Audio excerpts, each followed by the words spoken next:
Today is July 30, 2022. My name is Vinicio Cinta, and I am interviewing Eric Robles for the Voces of Animation project. This is a collaboration between the University of Texas at Austin Voces Oral History Center in partnership with the University of Texas at Arlington Department of Communication. We're recording at the offices of the Animation Guild, IATSE Local 839 in Burbank, California. Thank you, Mr. Robles, for agreeing to this interview. If at any point you want to make a pause or you would like to stop the camera, please let us know, and we'll be happy to honor that request. All right. The first thing we'll do before we ask any question is we're gonna record you introducing yourself to the camera, saying, "My name is so and so," or "I am so and so," and "I am blah blah blah." However you will introduce yourself in one sentence. All righty. All right. Let's do this. My name is Eric Robles, and I am an executive producer and creator of animated shows. Wonderful. All right, so now let's get started with the interview. So we're tracing the pathway that took you to the animation field. But let's start with your background. So you were born in Glendale. You grew up in Southern California. So what was it like growing up in the LA area? Let's go back to the early 80s, shall we? That's really kind of like where it all started for me, is like the 80s. I am a child of the 80s. And so growing up in the 80s, you think about it, it was like the prime of entertainment in a sense, where you were bombarded with amazing Saturday morning cartoons, toys, and just movies, entertainment. Everything was colliding in such a huge way where it was now out in the public. They wanted to push kids to watch cartoons. That, you felt the commercialism of it all. And I think I was a part of that. Video games, movies, shows, like I said. So growing up with all this media kind of hitting you, you just think like, hey, this is just how it is, and it's just starting, and it's gonna get better. And that's kind of how I felt as a kid.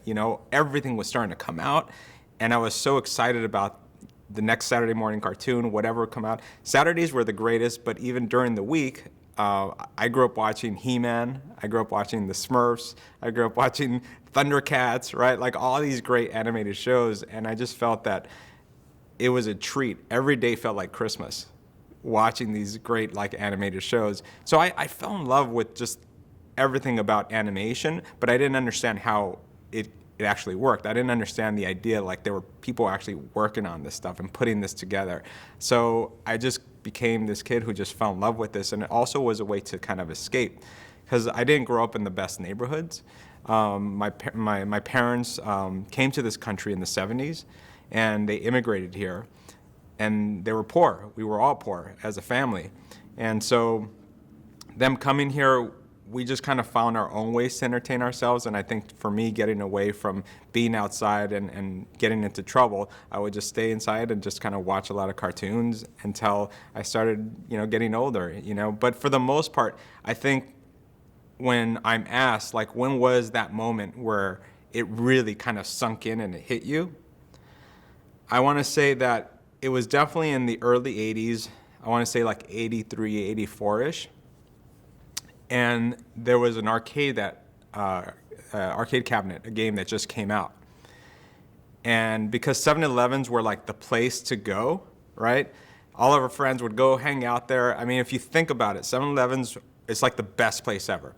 You can have the poorest person waiting in line to buy whatever they need, to the richest person stopping by to get whatever they need.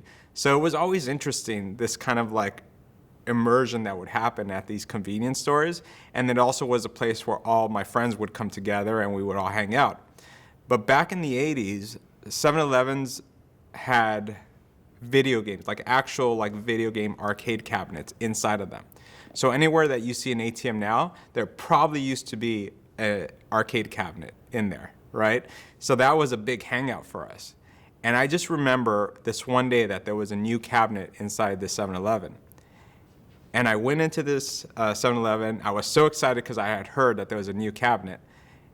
And the cabinet that was there was Dragon's Lair. Okay? Now, Dragon's Lair, this is Don Bluth's Dragon's Lair, right? It was the first time I had seen animation, actual traditional animation, look like traditional Disney animation, now in a video game. And my brain could not comprehend how they had captured this magic into an arcade cabinet, right? And I just remember seeing the animation. I was like, how is this possible? This is amazing. And not only did it take your quarter, but it took 2 quarters to play that game. So in a world of 25 cents, this is the first time now to play one game, it costs you 50 cents. And I was willing to spend the 50 cents just to see it. But what I did not expect is just how difficult that game was going to be.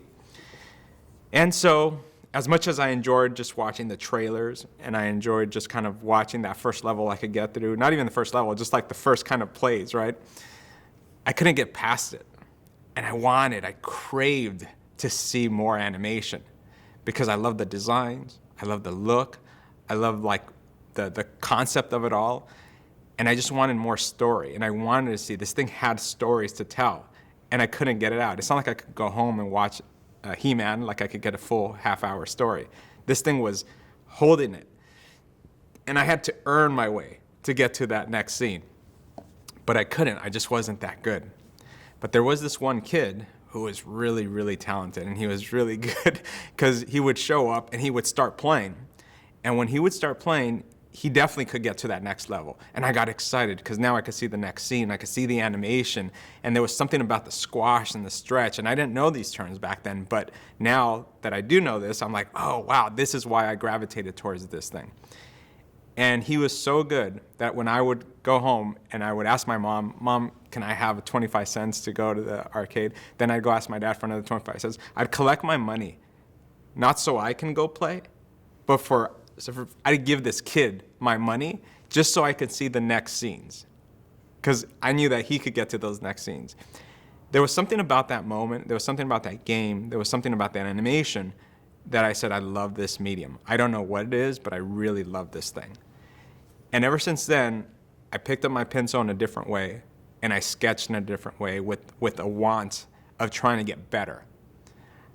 I wasn't just like a kid doodling. Now I did it with the purpose. And so even though like I did grow up in these rougher type neighborhoods, I just kind of found a way to escape, and I got acknowledgement at school from other kids because I could draw, right? So it really kind of like helped me discover something that was a talent within myself, but I just didn't know what to do with this talent. I just knew I was good at it. And during that time, I remember watching on TV during like the Disney kind of, I think they would do like on Sundays, they would play like some Disney specials. And every once in a while you would catch a behind the scenes of how Walt would kind of work on his animated films. They were probably like half-hour shows or something like this, and they would show clips of how the animation department worked. And that's the first time I really understood that there was something special about this, where people were actually working on this. And I said, well, wait a second, I can do this, I draw. I wonder if I'm ever gonna be like as good as those guys, or can I be as good as those guys? And I would ask my sister, because I learned they were talking about character designs in that episode, and how they would get scripts and read them, and then try to imagine what these characters look like. So I'd ask my sister, I was like, hey, I want you to write a description of a man, any man. Maybe he has a beard, maybe he's heavyset, whatever these things are.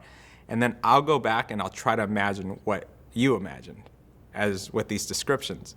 And so there I was, for the first time, like trying to kind of understand what they were doing. And I was a kid, by the way, like I'm talking about 9, 10 years old. And I'm trying to figure out how this process worked, but there was nobody in my community that even knew what animation was. There was no guidance back then. And I really kind of like just felt completely alone. But it's okay. I was a kid and I'm trying to find my way into something that I'm just interested in. And as the years went by, you go from being a kid, adolescence, into being a teenager. And instead of staying home and watching my cartoons, then you have the need to want to fit in. And the kids that are in my neighborhood, they were all in gangs, right? And so I knew that I wasn't as hard as those guys, you know, and those guys were really tough. But they were my friends from elementary school that became gang members. And because we were just friends, I kind of like had this guilty by association kind of thing. And because we're Latinos, right, you kind of like have to find your little group because you just don't fit in with the other races at school. So I definitely kind of just gravitated more towards the gang lifestyle. I had cousins who were in gangs. I had uncles who were imprisoned, you know, for different reasons. And so that whole lifestyle really kind of was more of what I was kind of understanding and seeing. And I felt like, oh, this is kind of where I guess I need to be. And so the idea of animation or drawing was less and less of reality and more of a hobby. I did it for fun. I did it for my friends. They wanted tattoo ideas. I would sketch tattoo ideas, you know. And at a certain point, I believe I was somewhere about 15 or 16 when I started really thinking about what I wanted to do next in my life. I'm going to be graduating soon, right? And those are when people start asking you like, hey, what do you want to start doing, kid, right? And so I really thought for a second there might be a way for me to get into animation as a job or a career, but I didn't know what that meant. This was a time before the internet. So there's no access to what is animation? How do you even begin, right? You're kind of just left alone. And because I was born and raised in, you know, in these areas and these communities out here in LA, you didn't have the guidance that you wanted, or I didn't even know I wanted at that time. I just was looking for answers, but I couldn't find it. But I did overhear, because I would take a lot of art classes in high school, and I would overhear some of the kids talking about schools and art schools specifically. And also was the first time I was excluded from this idea that I personally can get into an art school. And the reason I say this is there was an instructor, he was the art instructor in high school, and he would specifically gather a group of kids on Fridays and start teaching them about portfolios. And now, because my friends were all Latinos, and when, you know, they were gang members, what have you, when they would show up, they'd come pick me up. And so I think this instructor just said like, well, this kid's probably not gonna be pursuing art seriously, so he never invited me to these groups. And so I didn't think much of it, but I did feel it, and I did recognize it, and I would try to overhear what they were talking about, but I never got the full download of portfolios and why they were prepping their portfolios. And what they were doing is prepping their portfolios for college and to try to get into Cal Arts, Art Center, any of these like big art schools out here. I was going to ask, and this kind of dovetails with what you were saying. So you went to high school in Burbank. Yeah. Did the proximity, like the geographical proximity to all these studios and places, was that ever an inspiration? Were you aware? Was there an awareness of that they were right here? No. Yeah, it's kind of crazy because even though I did go to school out here, I spent most of my time in LA because all my cousins are from LA, either Eagle Rock, Highland Park, Cypress Park, right? My grandmother, my cousins, my aunts, they all lived out there. So most of the time I wanted to just kind of go back, you know, to hang out with my cousins and my friends out there. And then the Latino kids that were out here, we just kind of had this own isolated community. And even though you knew the idea that there's studios out here, you have to understand that we live in a time now where we're raising our kids to say anything's possible. I think kids nowadays, they just see that it's a possibility, right?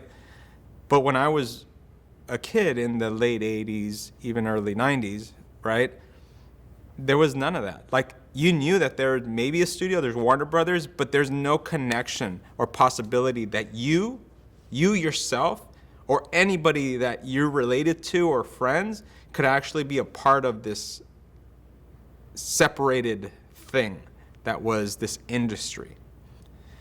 And I know it's hard to kind of like understand that, because who's ever watching this now is going to say like, what do you mean? It's easy, it's there, you know? But at this time, it just wasn't a reality, especially when you're raised in these environments where your parents are poor, your family's poor, and your friends, they don't really kind of have a big picture of like goals, right? The goal of the day is just get through the day, right? And then get to the weekend, right? And party and have fun. So there was nobody really telling you like, hey, this can be bigger. Your talent or your skills or your ambitions are bigger and you could do things with them. So to answer your question, the concept of these things, that yeah, you're right. And it seems kind of obvious, right? Now, when you're saying like, well, there's Warner Brothers and this and that. And even now, you're probably thinking like, well, look at you, you made it and you're here and you're doing this. But at that time, it just wasn't a reality, or it's almost like invisible, even though it's right in front of your face. So when these kids were being taught portfolios, what have you, I just didn't get it.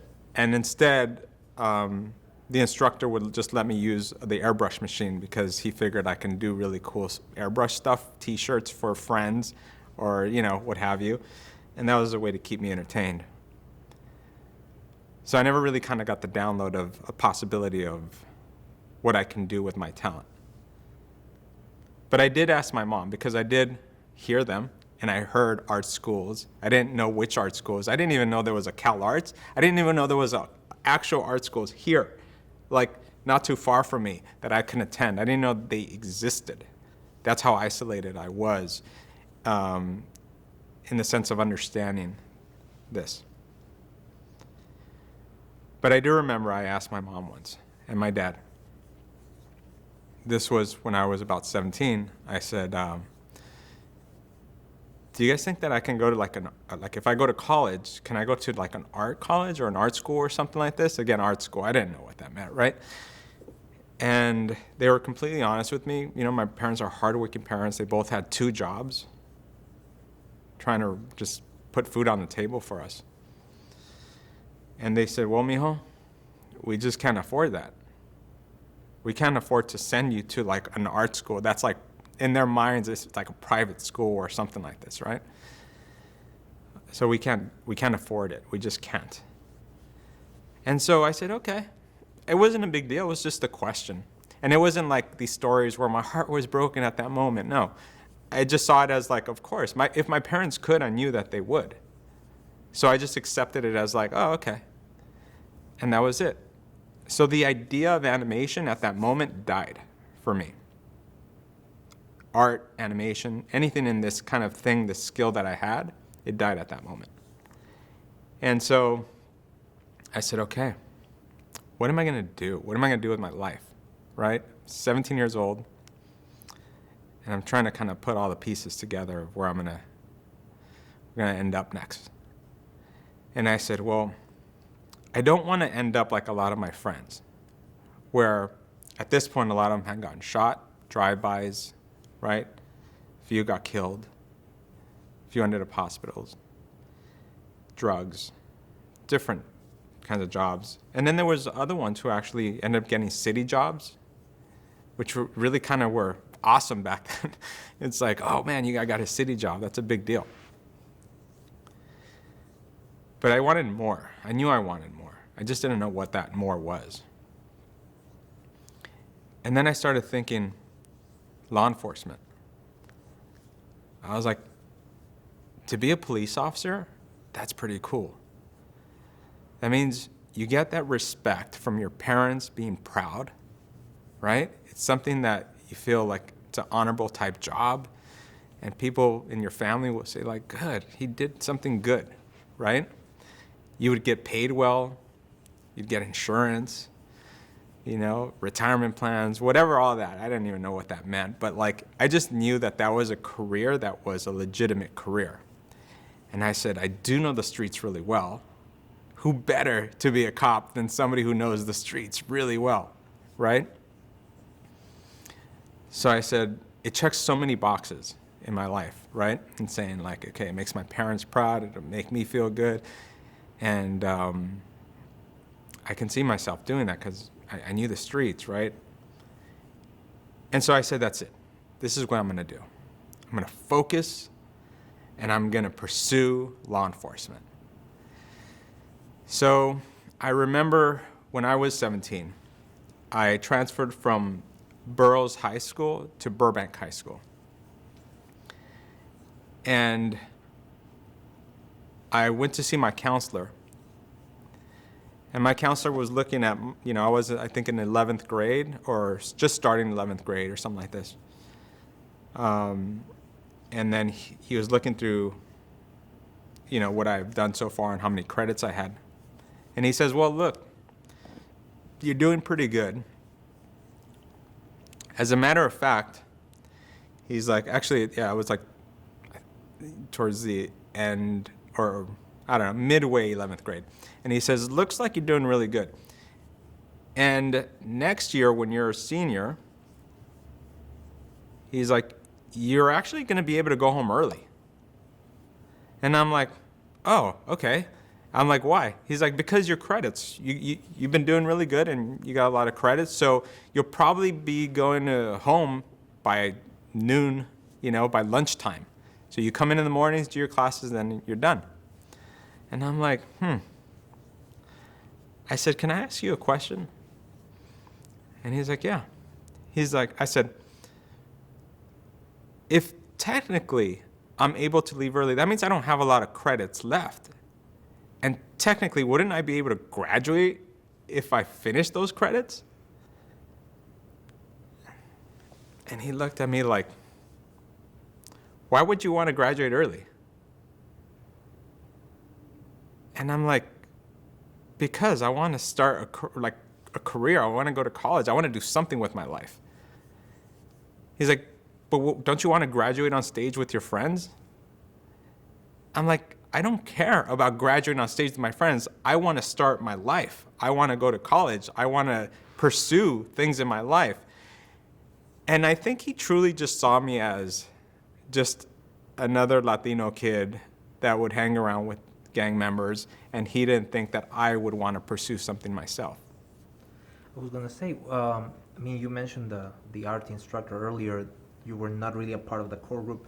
Were the advisors or counselors at the school aware of your interest in art or your? I probably saw that. I remember in that first school, I honestly can't even tell you if I ever saw a counselor there. And it wasn't like the kind of thing where counselors would go out there and look for you and see how you're doing, right? And really kind of, maybe certain kids, maybe academic kids who were really kind of like the stars in some way. But your average, everyday Latino kid grouped with other Latino kids, you're just kind of lost in that crowd. And same thing happened when I went to my other school. I think I only saw that counselor once, maybe twice, maybe that one time, because I honestly can't remember it was a constant thing and they were checking up. And I think it was kind of like a checkup to, and I'm sure he's going through the roster of all the kids and saying okay, I guess R, Robles, next, right? And then just saying okay, let's check some boxes here. Oh, it looks like you're doing good. Maybe the counselor was there to tell me oh, if I needed more classes, he's there to tell me what classes I should probably take. But other than that, I had no real contacts, and they would never really kind of check up on you. You were kind of just stranded and left on your own.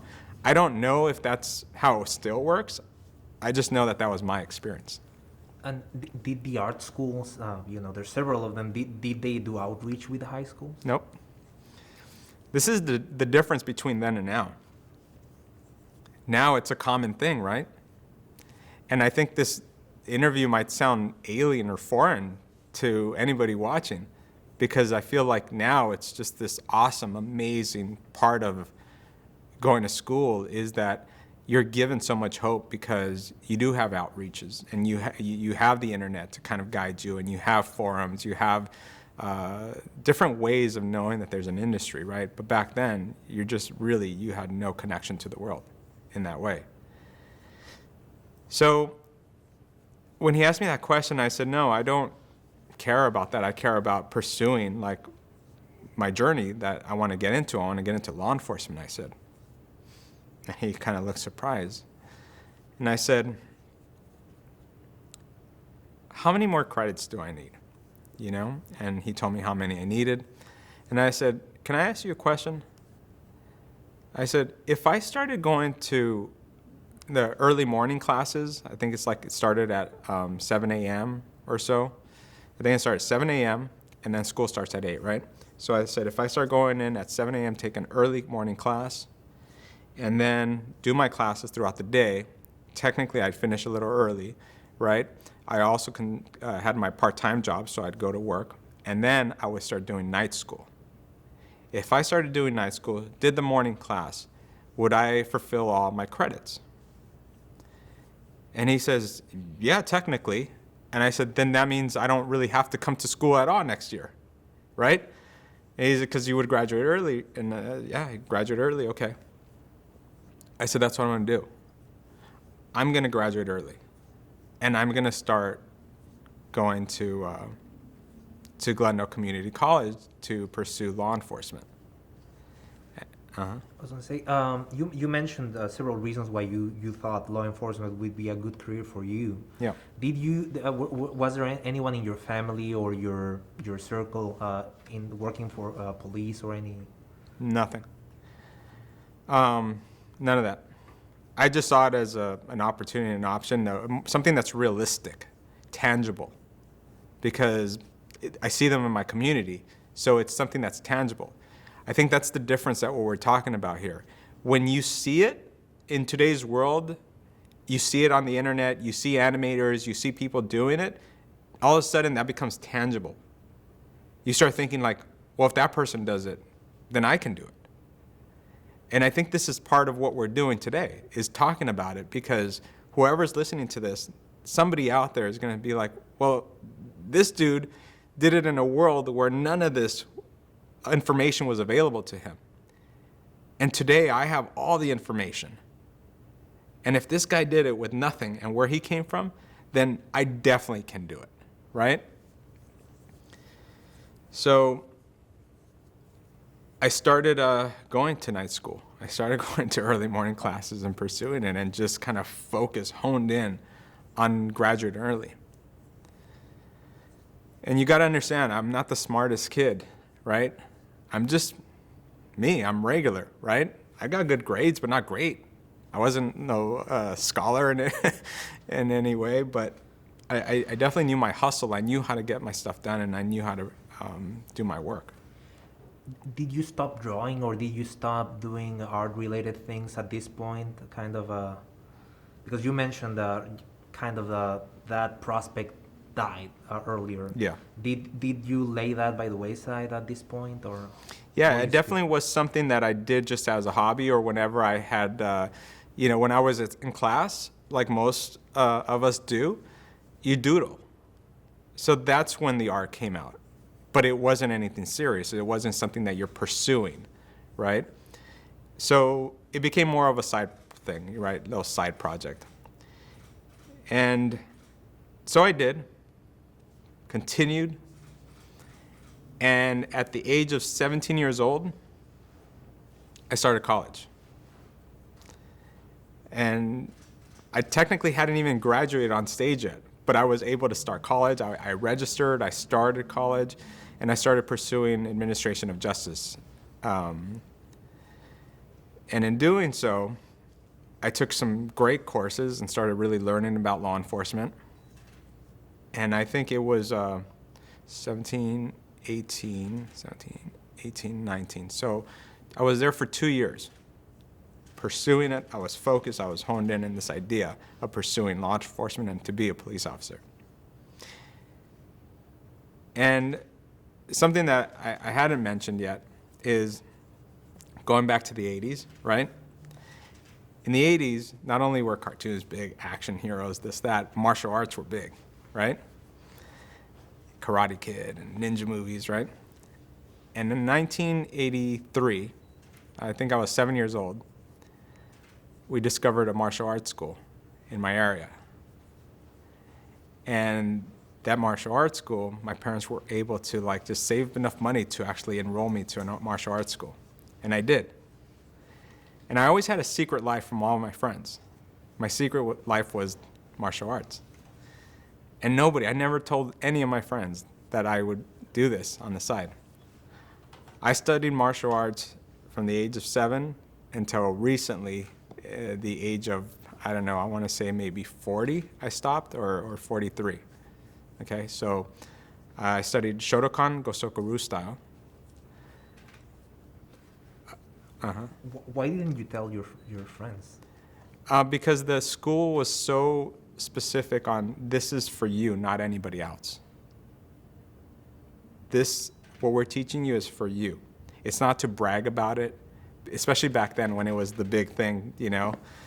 It wasn't to brag about this thing. This was for you, and for you to kind of like learn, study, and be a part of in this way, in this community. They taught you respect, they taught you honor, right? So all these things that really kind of kept me focused for a long part of my career. So even though I did hang out with my friends in this way, I definitely knew that if I passed that line, if I crossed that line, then I would be disrespecting myself, I'd be disrespecting my family, I'd be disrespecting my dojo and my master, right? So I always just had this thing, it was my secret thing. And I kept it all the time, right?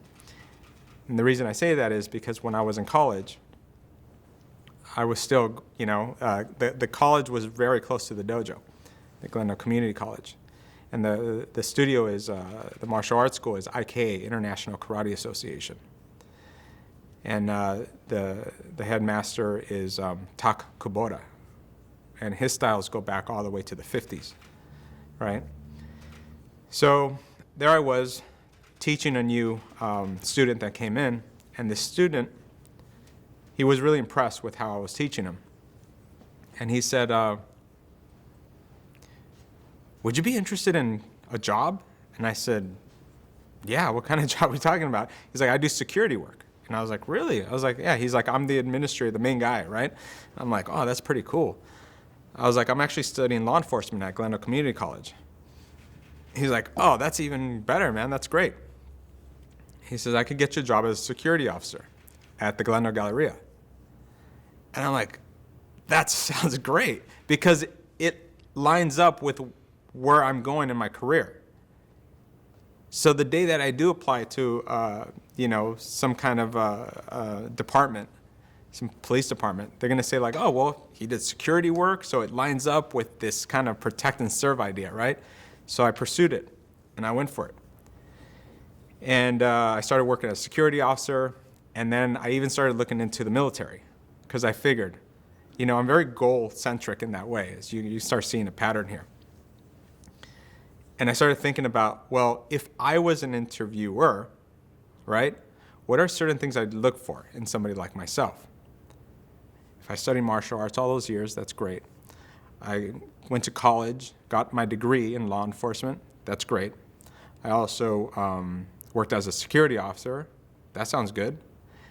Oh, and if I join the military, right, not only does that, it's gonna look great, but my goal wasn't just to join the military. If I could become an MP, a military police officer, and then by the time I get out, man, I'm gonna check a lot of great boxes, right?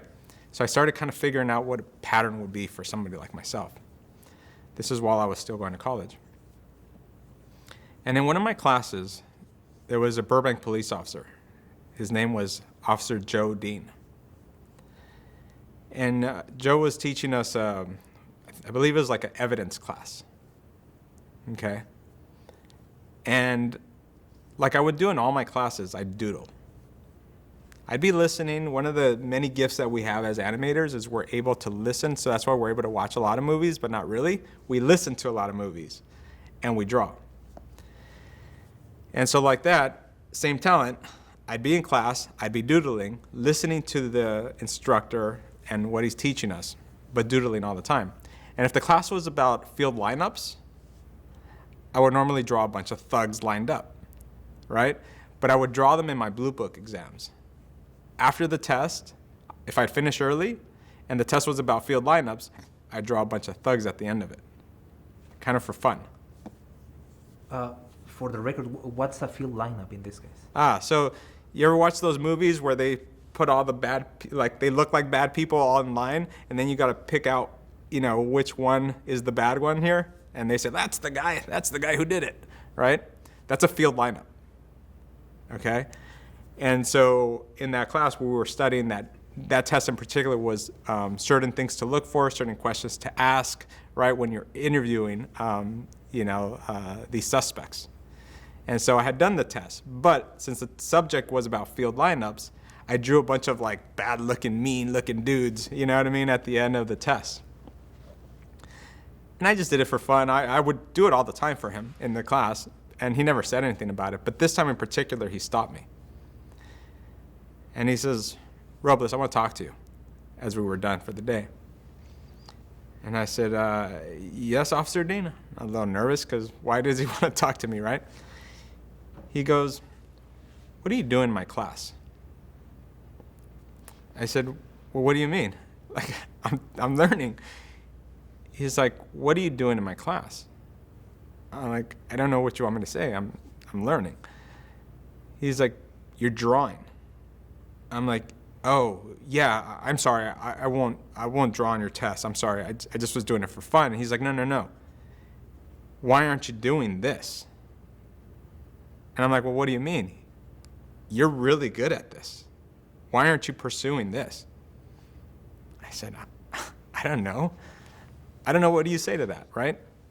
I don't know what you mean. He says, do you have a portfolio? Do you have drawings? Do you take art classes here? I'm like, no, I'm studying law enforcement. He's like, but you draw. And I said, yeah, I guess. And he's like, do you have a portfolio? I was like, I'll be honest with you, I don't even know what a portfolio looks like. I said, I got napkin drawings at home. I draw on napkins, I draw on anything, papers, miscellaneous things. I'll just draw anywhere. But I don't know what a portfolio is. And he looked at me and he says, you know what? Why don't you do me a favor? I said, what's that? Why don't you put a sketchbook together? My sister-in-law, she works at an animation studio. And I said, what? Now, mind you, my mind at this point, when he said his sister-in-law worked in animation, this was crazy. This concept that somebody knew somebody who worked in this amazing industry that I couldn't even dream of, right? Worked and was connected in some way, shape, or form. All of a sudden, it was like, oh my gosh, that's a huge deal. I was like, oh my God, that's awesome. He's like, yeah, she works at an animation studio. And I was like, oh yeah. He's like, if you put a sketchbook together, I'll show it to her. You never know.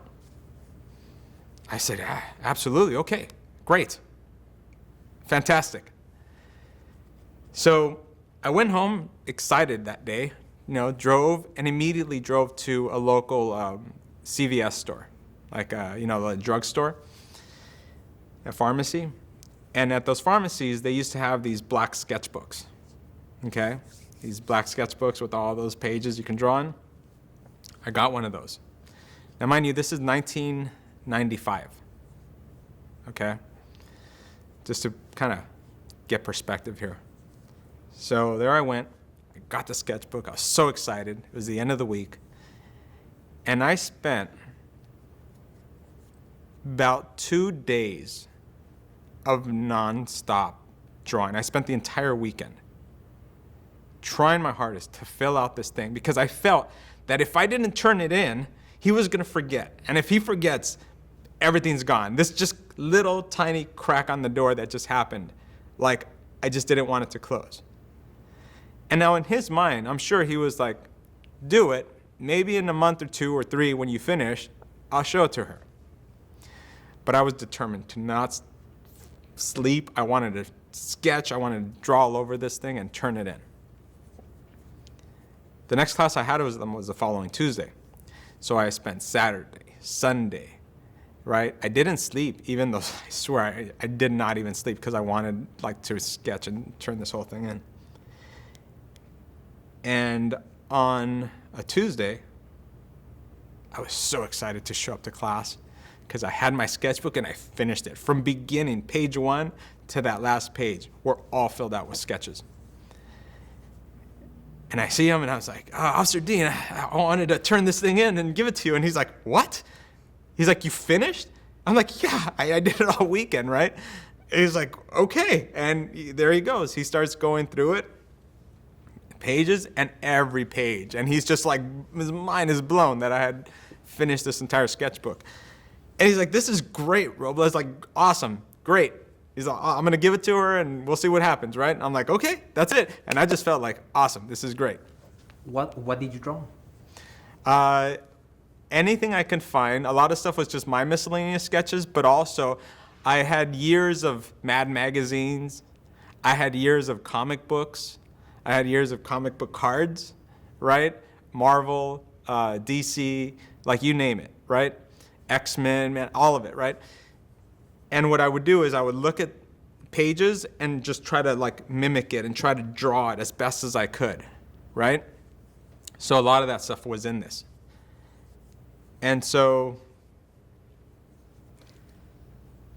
a few days went by, and then I went to class to see him again.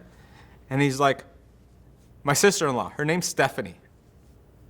She says you can come by for like a tour of the studio.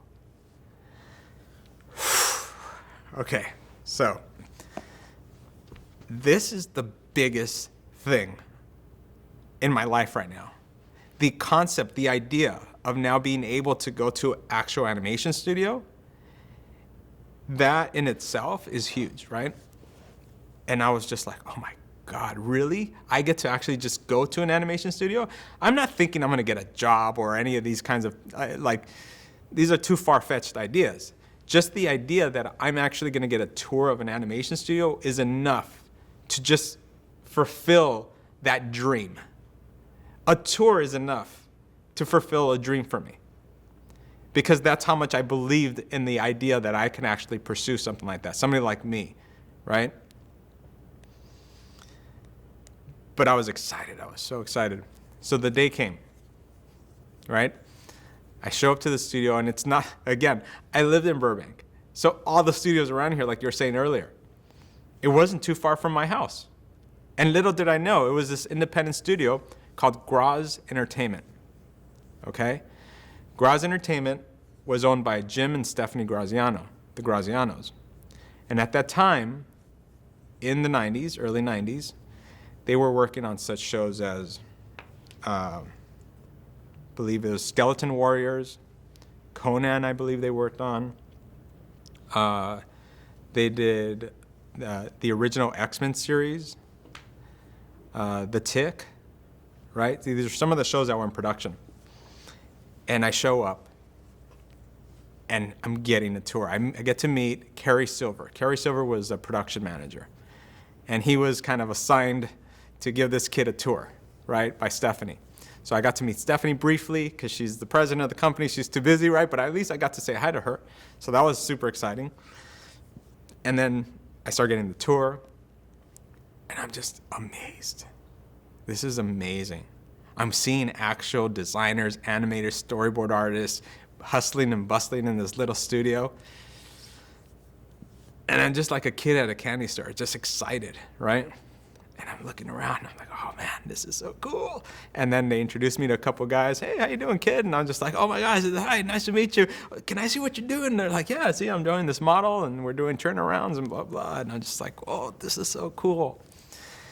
And then we go to the back room, and I think specifically, and it's just funny, but it's cool, man. Like, they're like, I want you to meet this guy. His name's Carlos. And I'm like, Carlos? That sounds like a Latino name, man. Are you, like, is there a Latino working here? Like, yeah, come over here, man. He's a designer. And I go over, and I get to meet Carlos Huante. okay? Now, anybody who's watching this, I want you to type up Carlos Huante. Because Carlos Huante is one of the greatest creature designers in Hollywood. Okay, he's one of these amazing illustrators. He's been designing creatures that go back to like Men in Black, the original Men in Blacks, to the aliens, Prometheus, like all like any of these creatures that we're all aware of now. Like the head designer of all that stuff. Okay, but back then, in 1995, Carlos would jump into animation, jump out of animation, jump in, jump out, because he just found animation fun. And he actually started by working on the real Ghostbusters, drawing monsters and stuff, right? And then he would have opportunities to go into a live action, and then he'd come back to animation. I happened to catch him when he was in animation for a couple months. And so I go back there and I get to meet another Latino in animation. And at that moment I said, there's a Latino here. And I was saying earlier, if you just see that there's an opportunity and then you can connect to it in some way, then you say, maybe I can be, or I can do this too, right? And meeting Carlos and talking to him, he was from East Los Angeles, right? And talking to him, and he was talking the same language I was talking, and it's not English, it's not Spanish, it's just something that's in between there. And we were talking like bros, and he knew what I was talking about, and I knew what he was talking about. And I felt so connected, and I was like, this is the coolest thing ever. I get to meet somebody else like me. And he was like, all right, man, cool. And got to meet him, what have you. Then I get the tour, what have you. And they said, all right. And then Carrie Silver says, I have another friend that works at another studio. And, for the sake of not throwing out too many names or anything like this, let's just say it was a major studio, and this was a major producer at the studio. He's like, this friend of mine at this studio, you can go meet him, and maybe he'll give you a tour and see what's going on over there. And I said, oh, wow, that sounds cool. And he's like, by the way, if an internship shows up during the summer, would you be interested? And I said, absolutely. I would love to intern. I don't know what that means, but I'll take it, right? He just said an opportunity. I didn't even know what an internship meant back then. But I said, yeah, anything, any job, I'll take it. And he says, okay, so here's the name, here's the number of this person, give him a call. So I'm very nervous. I'm at home, and I was just excited. I told my parents, obviously, they were all excited for me that I got a tour. And I called this person at this major studio. And I said, hi, my name's Eric Robles. I met with Carrie Silver, and I was thinking about just animation in general, and I would just love to meet you, and I'd show you my art if you want to take a look at it. And he was like, oh, okay, because I was friends with or because I had met Carrie and we came from Carrie, he gave me the time of day. And he says, okay, you come by on this day, and we'll meet, and we'll talk. And I said, great. So I drove down to the studio. I was nervous. My hands were shaking, because it's a big major studio. When you see the logo of the studio, you're like, oh my gosh, I'm actually here, right? So I go into the elevator through security, and I get to the main lobby, and there's a receptionist. You see the big logo there. And I said, hi, I'm here to see this person. And he said, okay, 1 second. This guy comes out. And he's like, hey, how you doing? And I'm like, oh, nice to meet you. I'm very excited. I'm nervous, right? Because I'm actually meeting a person who works in the industry. And he's a producer. He's huge, right? In my mind, this is the biggest thing ever. What am I doing here, right? So he walks me through, and I see the bullpen of animators. And they're all working and animating. It's just so exciting to see other artists, right? Doing their stuff. And I go into his office, and he's like, all right, let me see what you got. Give him my little black sketchbook, right?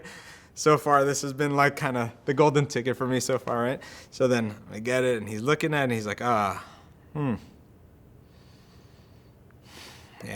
He's like, so when he's asking me questions, so what are you doing now?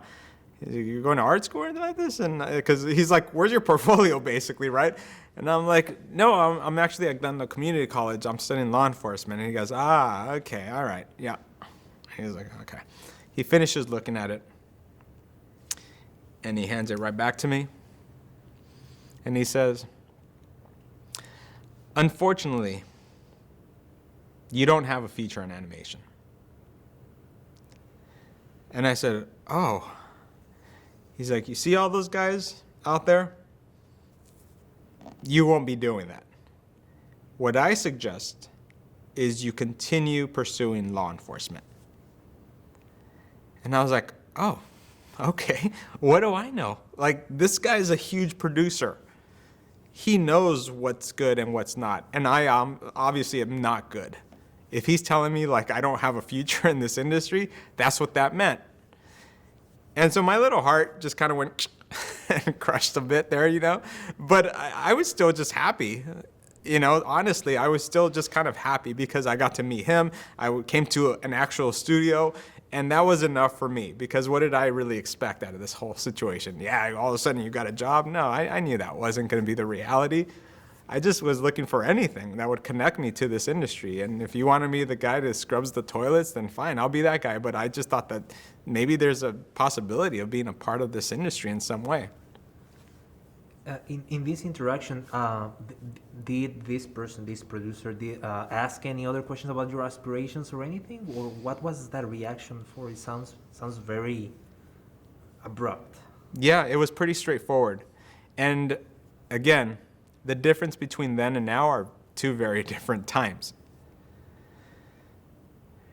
We live in a time now where we're very nurturing and respectful to others, whereas during that time, you just didn't have that mannerism and that gentle hand on how you dealt with things. Today, if somebody would say that, you'd probably get HR, and they'd probably get in trouble for talking to you a certain way. But back then, everybody was pretty blunt and pretty straightforward. And there was no kind of hand-holding in that way. It just was what it was. And like I said, this is his world, not mine. So what do you say to that? And so he wasn't forceful or mean in that way. He was just pretty straight up. And he says, see all those guys out there? Unfortunately, you'll never be one of them. I suggest you get back into law enforcement, continue studying that, because that's be good for you. And by telling me that, it felt, now looking back, like he's saying, like, you belong here, not here, right? But mind you, I didn't take it that way back then, at that moment. I was just excited still, because I was in a studio and I'm talking to a big Hollywood producer guy, right? So I took it with like, okay, you're right. You're absolutely right. What do I know? And I'm just like excited that I got the opportunity to say hi to you and meet you. And so that was it. I shook his hand, said thank you so much. Took one last look at the bullpen because that was so cool to see those artists working. And I said bye to the receptionist. And I started heading towards the elevator. Now, even though I was like happy and excited in that way of seeing people and stuff like that, I also was like, that fucking sucks. Excuse my language, but it did. And it sucked, right? And I was heartbroken. I did feel my little heart go, you know what I mean? Because I honestly went there with this, I don't know what kind of expectation, but there was something there. If I went from one place to another place, that felt like something was moving. And when that happened, I was like, huh. Right? So just to get a sense of the timeline, this was within days, weeks of the first tour of Yeah, I want to Glad? say within no more than 2 weeks from that last tour. And so I start walking toward the elevator. Elevator comes up, doors open. I get out. All right, I go in. And then I push the letter G for garage, right? And as those doors close, they start coming together. And I kind of feel, you know that feeling like there goes your future feeling? As it was closing, as soon as it closed, And with your permission, I said, fuck this guy. I said, this guy doesn't know me. I said that to myself. I said it there in the elevator. I said, fuck this guy, man. Now, mind you, I've been telling you the story about my friends and my, gang member friends or what have you. The truth is, man, I grew up with real stuff. The real Eric Robles that fucking grew up in the streets where shit was real, that was where I came from. So who is that guy? He doesn't know my parents' struggles. He doesn't know how hard my parents have worked for so many years to get to where I'm at. For this one person to tell me that I'm not capable of something? I said, fuck this guy, man. I said, he doesn't know me. He doesn't know what I'm capable of. I was like, I can do this. This one person tells me I can't do something? I said, no. I said, I'm gonna figure this out. Now it's on, dude. Now it's something that's real. Because now you're coming face to face like the old school street stuff, where it's like, what? Oh, it's gonna be like that? Then let's do this. And then it became real all of a sudden. And now it became a challenge.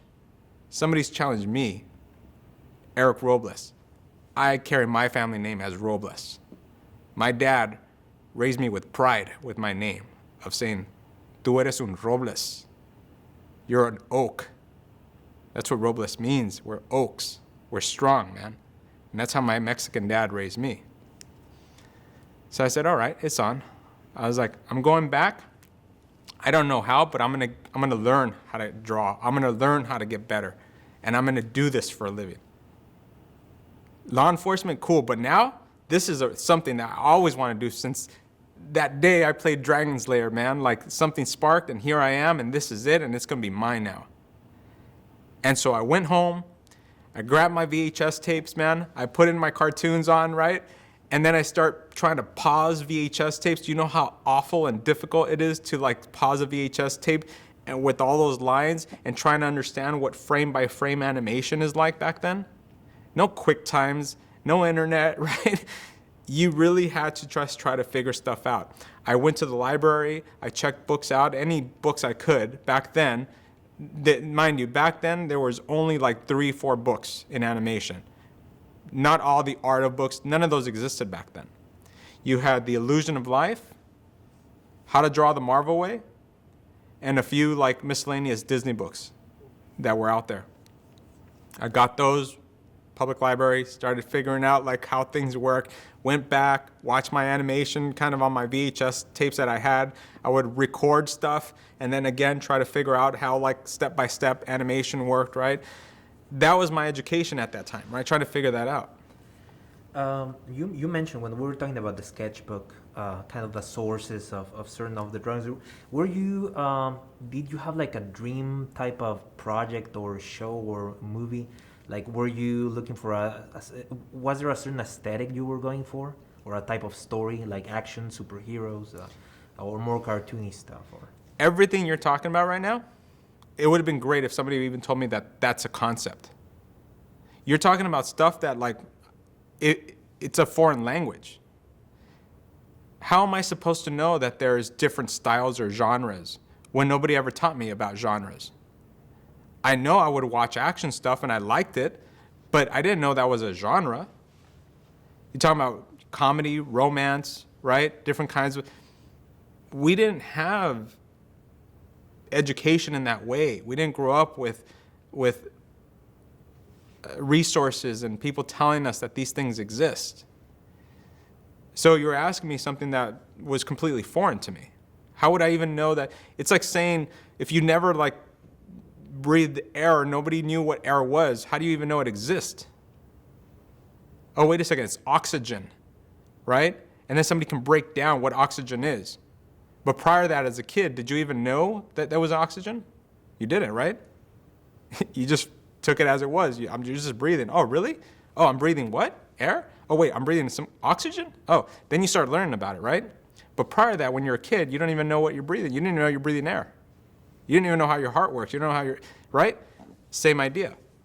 How am I supposed to know even what these things were? So no, I didn't have like these aspirations of what these were. I just knew I liked things. I like certain movies, I like certain cartoons, I like certain things, right? So then there I was trying to understand this, still going to college and, my law enforcement classes and doing this on the side now, but with a little more bite now, man. Now it wasn't just like this thing where it's like, I'm going to doodle. Now I'm like, I'm going to pursue this thing. I can probably own this, right? And so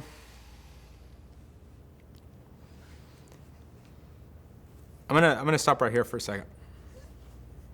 Yeah. From 5, 4, 3, 2. All right. So there I was trying to figure out this thing, animation, with nobody to teach me, just trying to understand the concept of it all. And then the phone rings. I get a call from Carrie Silver. Carrie Silver was that first person that I met at Garza Entertainment. He was the production manager. And he's like, "Hey, Eric." I'm like, "Oh, hey, Mr. Silver, how are you?" Excuse me. Let's try that again. So I get the call. I get a call. I'm at home. I'm studying, trying to figure out animation. And then I get a call, and I pick it up, and it's Carrie Silver. He's the production manager at Garza Entertainment. And I say, "Oh, Mr. Silver, how are you?" And he's like, "Really good, really good. Guess what?" I'm like, "What is it?" "We have an opportunity for an internship. Would you be interested?" And I'm like, "Yes! Are you kidding me? I'd love to do an internship. I don't know what it means again, but I'll take it, whatever this is." And he's like, great, okay.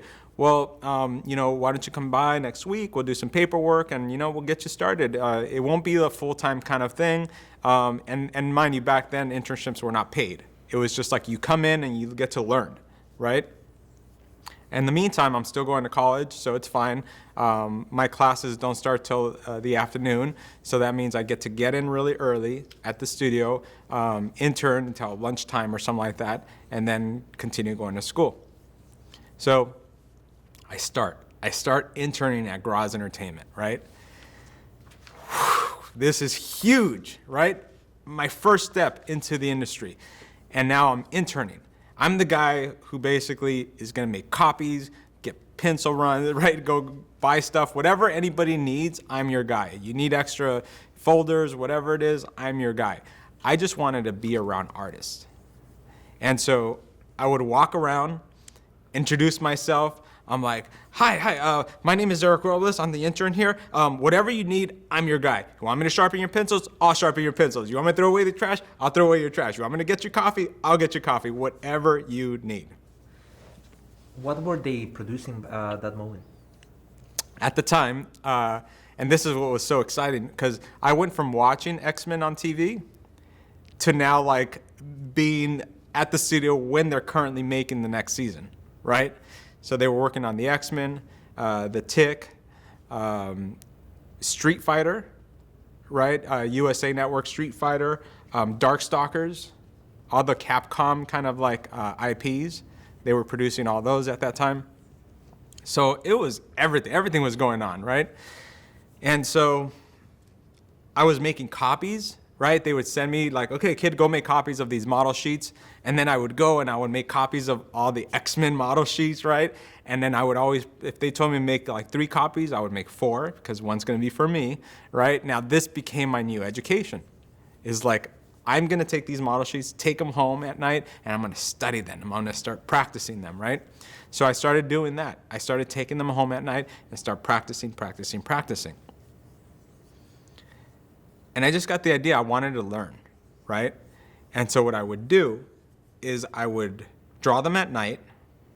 The next morning, I would show up super early to the studio, make extra copies of my work, and drop them off on directors and producers, like offices and desks. Just so they could see my work and somebody can tell me like whether they can teach me or I can improve or whatever, anything. I just wanted to show that I really wanted to learn. I wanted to do this. I didn't just want to be the guy who just makes copies. I truly wanted to work someday, and I don't know if I'm any good. I just know that I want to practice, and I'm trying my hardest to kind of mimic the styles of these shows. So I did that for about 2 weeks. Every night I went home.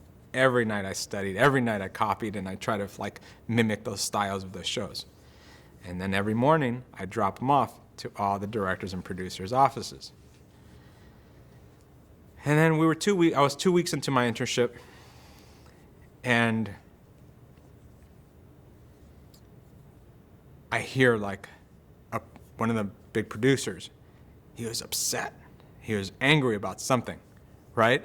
And you can hear like there's a lot of hustle and bustle going on in one of the offices there where he's at. And it turns out that the character designer of that show, he quit. He just didn't show up to work. And I don't know how many days at that point he hadn't turned in any of his work. But at that point, everybody knew that he just wasn't coming back. So now if you know production, if you start falling behind, that's money being like wasted at that point, right? Because you need to hit your dates. And if there's no designs coming in, you're gonna have to get somebody to design that. Who you're gonna get, you have to struggle to find an artist who can match the style, all that stuff, right? So the producer is in his office yelling, you hear it on the outside, and I'm like, oh man, I feel bad for whatever's going on over there. I have no idea what's going on. And he's yelling and this and that. And what ends up happening and what's going on in there is he's looking for his phone book. Pre-internet, right? It's not like nowadays you're just like, oh, let me call so-and-so on my contact list, right? Back then you literally had phone books. And in that phone book, you have all your contacts of people and phone numbers, right?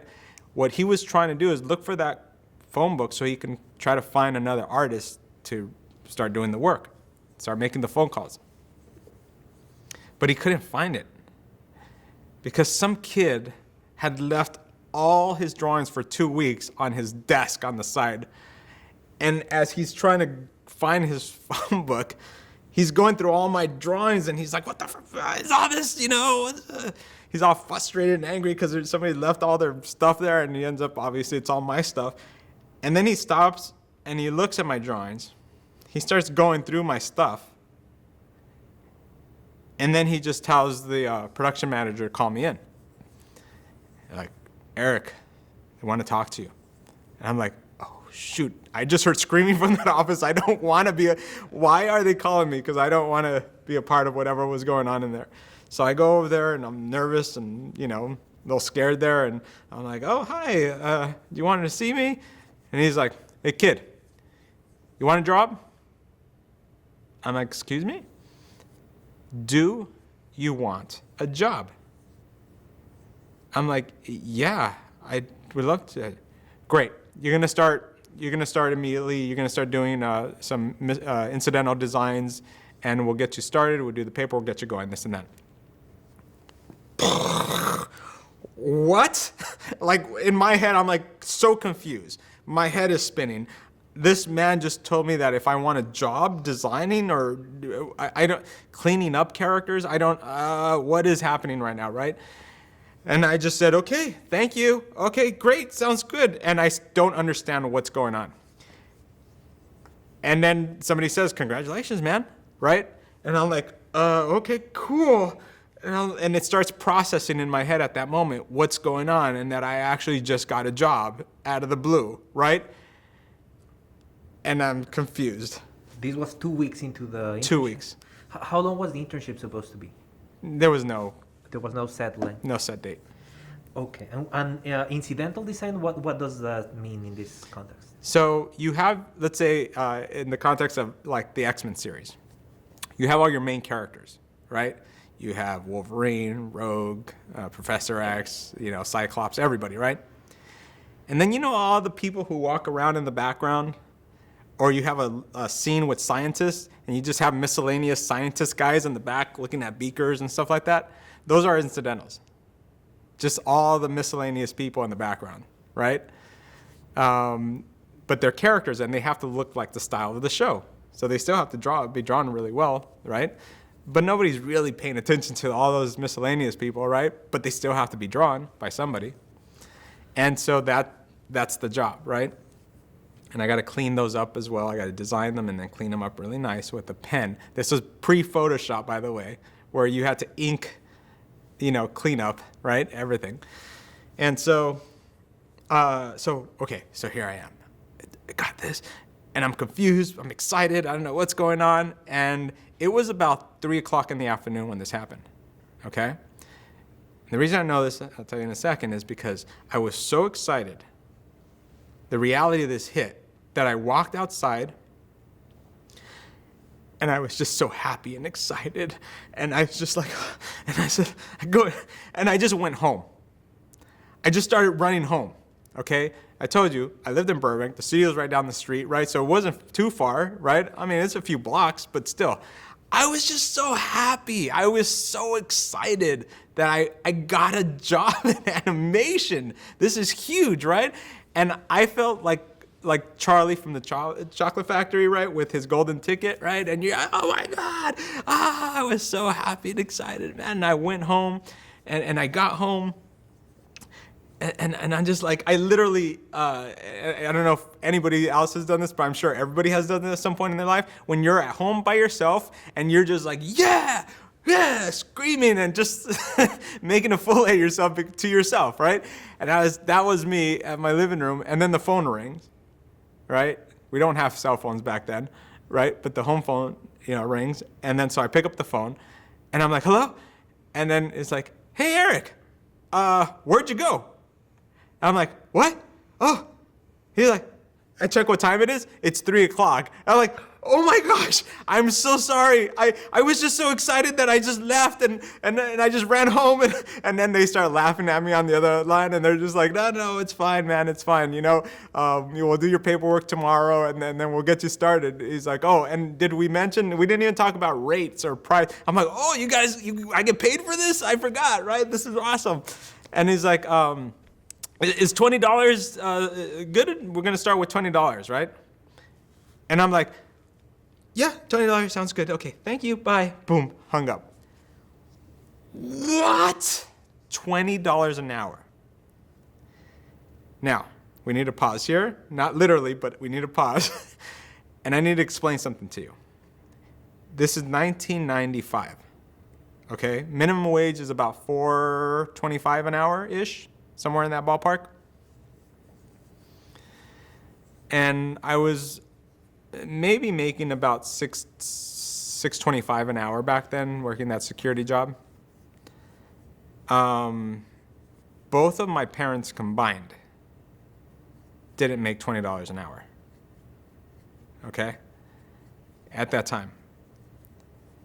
So when somebody tells you $20 an hour, it's very jarring. It's very confusing. It's very like, what? I didn't even know you can make that much money, right? An hour, right? And so the concept of that kind of money coming into our home as a family is huge. So I have to call my dad because I don't know what to do with this information. And so I'm 19 years old, man. I call my dad up, and my dad could speak English. He's learned throughout the years to speak English, so we have back and forth Spanglish conversations, right? A little bit of Spanish, a little bit of English. And I'm like, hey, Dad. And he's like, hey, how's it going? And I'm like, good. I need to talk to you. It looks like I just got a job. And he's like, what? Oh, that's great. He's like, yeah, but they're offering me $20 an hour. ¿Cómo que te van a dar? He's going nuts, right? He's like, what do you mean, $20 an hour?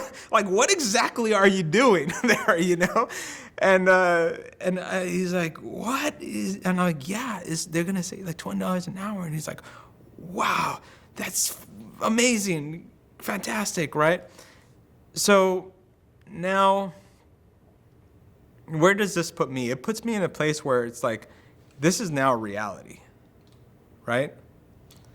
Not only is it a reality, but I have to now become a professional fast with zero education and zero concept of really how this whole industry works. I just 2 weeks into this thing, and I have to get on top of this right away. If not, I'm done, right? I'm gonna lose this opportunity. So then immediately I start okay, gotta start learning. So I show up, I start asking questions, I go see Carlos more often, right? And mind you, Carlos at first did not want to teach me, right? Why? I'm like, you're Latino, I'm a Latino. I thought we can kind of, you can help me, right? But Carlos had probably been asked by many of interns for so long to help, for somebody to help them. Only he didn't know me, right? So when Carlos would say like, I don't have time right now, man, I'd be like, okay, but just give me an assignment, any assignment, and I promise I'll do it, right? And then he'd be like, okay, fine. Find yourself a Bridgman book, George Bridgman, to learn anatomy. Find yourself a Bridgman book and bring back 5 pages worth of drawings from Bridgman so you see if you're taking this serious. I'd be like, great, Bridgman, George, got it. Went to the bookstore, found it, brought it back, started studying anatomy, right? And then he asked for 5 pages. I came back with anywhere from 15 to 20 pages, right? Dropped them in, said, Bridgman, I'm studying. And he goes, okay, come back tomorrow. You did 20, do 30. Got it, 30 pages. Stayed up super late, started drawing anatomy, right? Bridgman, what have you. Came back, slapped it back in his desk the next morning. And then he was like, okay, I'll teach you now. And so sure enough, that's when he saw I was serious and I wanted to learn. So then he brought me under his wing and started teaching me about animation. He started schooling me more, very specific. He became my mentor at that studio. So at that point, in that context, was it the norm that everybody went to art school? Everybody working on this? So were you the only one that didn't? Me and Carlos. Yeah, or Carlos and I. We were this rare kind of unique individuals who just did not go down the educational route, right? And I'm sure he had his reasons, right? So he taught me what he could for the short time that he was there, because all of a sudden one day I show up and he was gone. And I was like, where's Carlos? And his cubicle was empty. And I'm like, everybody stop. Somebody stole Carlos, And I was so nervous and confused, where's this dude? He was my mentor, right? And I go see Carrie Silver. And I'm like, Carrie, where's Carlos? Where'd he go? And he's like, oh, man, yeah, he took a live action job, man. And so he's done, right? And to them, they were just like, yeah, we were lucky we had him. He was a unicorn, and we had him for a little bit, and now he's gone. But you guys don't understand. He was going to be my mentor. I was going to keep teaching me everything, right? And he saw how, he goes, yeah. He's like, but Carlos told me to give you this. And he reaches down his desk and comes back with a stack of sketches. All original Carlos Huante anatomy studies, his own sketches to his drawings that he just had. And normally he would probably just throw them away, but he had saved all these. And he says, Carlos said to give you these so you can keep studying. And that was my education. All these sketches, all these drawings were how I was now going to learn how to draw, really draw. And so I took all these, and I was so happy and grateful, and I couldn't even get a hold of the guy because we didn't share numbers or anything like this, right? But I was just stoked that I now had these officially, and he left these, and I studied them, and I studied all his sketches. One day he did come by to visit during lunch, and I was so happy. I was like, hey, man, thanks so much for leaving me those sketches, man. I really appreciate it. And he was like, oh, yeah, totally. It was no big deal for him. But to me, that was everything. That was my education, right? So then we'll fast forward a little bit here because, if not, we'll be here all day, literally. But I did get Carlos was working. I want to say, gosh, my timeline is going to start getting blurry here, but I want to say a year after that, there was a job opportunity, at another studio. Carlos was working on that show. So he got back into animation. And a director that used to work at Graz was also working at that studio. And so the director had remembered my work and remembered that I was this hungry, ambitious kid. And the director, and then I talked to Carlos. I was like, hey, do you think I can get a job there? And he was like, yeah, I think you can. I'll vouch for you and, get you in here. And I was like, oh my gosh, that would be awesome. And then talked to the director of memory, this and that. And then the director told the producer, I want this kid. So I get a call from the producer. Now this is where it gets good. You guys know who this producer was that called me? Remember that same producer who says, you will never have a job in this industry, kid? That's the guy who calls me up. He calls me up, not even knowing, I'm sure, who I was, right? It's just the director said, call this person. Okay, I'll call this person. Calls me up, this and that. But do you think if I remember who he was? Absolutely, right? As soon as I'm like, oh my gosh, this is crazy. This guy who told me this is now calling me saying that I got a job now, right? So I'm so stoked. I'm like, great. He goes, oh, so, we're going to hire you for this job. I'm like, awesome, perfect, be there. And so I show up Monday morning and I walk into the office, right? The same place, the same location, same office, same receptionist, all that good stuff. And then he comes out of his office. He looks at me with this like dumbfounded kind of look to him. And I just have this big smile on my face. I'm like, hey, nice to meet you. Like if we're meeting for the very first time, he's like, nice to meet you, right? And we both know, but nobody says anything. We just smile and be very respectful to one another. And I just had the sweetest victory of my like little, 19-year-old life, 20-year-old life at that time. Full circle, right? And so I started working on this job. I learned about 401ks. I learned about the union. I learned about like how things actually start working at this point. So where is this new place? Well, I don't want to say because then I don't you start backtracking to who was there and all that stuff, right? And I'm not here to point fingers. So I get the job and I'm working this job. Long story short, I get a job after that. I get a 3-year contract to go to DreamWorks. And I started working at DreamWorks when they just first started. I was there for the initial groundbreaking in Glendale. That's how, like, when it first started, it was the big buildup of animation. It's like DreamWorks against Disney and like all this stuff that's happening at that time. So what was this around, 99? 97? 97? Something like that, yeah. Just curious before we forget, what was the production you were hired to work in at Garza Entertainment? Yeah, the great thing about Garza was because it was an independent studio, you didn't just work on one project. It wasn't so like super organized where you just work on this one show. So, excuse me. So, I worked on, sometimes I worked on the X-Men, sometimes I worked on the Tick, sometimes I worked on Street Fighter, the animated series. Other times I did some stuff for Darkstalkers. So they had us just bouncing around doing different jobs. And then what's great about it is like not only did you do one job, some days you were a storyboard revisionist, other days you were a prop designer, other times you were a character designer, other times you were a cleanup. So it was my education. It was like my literal going to school education and working these jobs.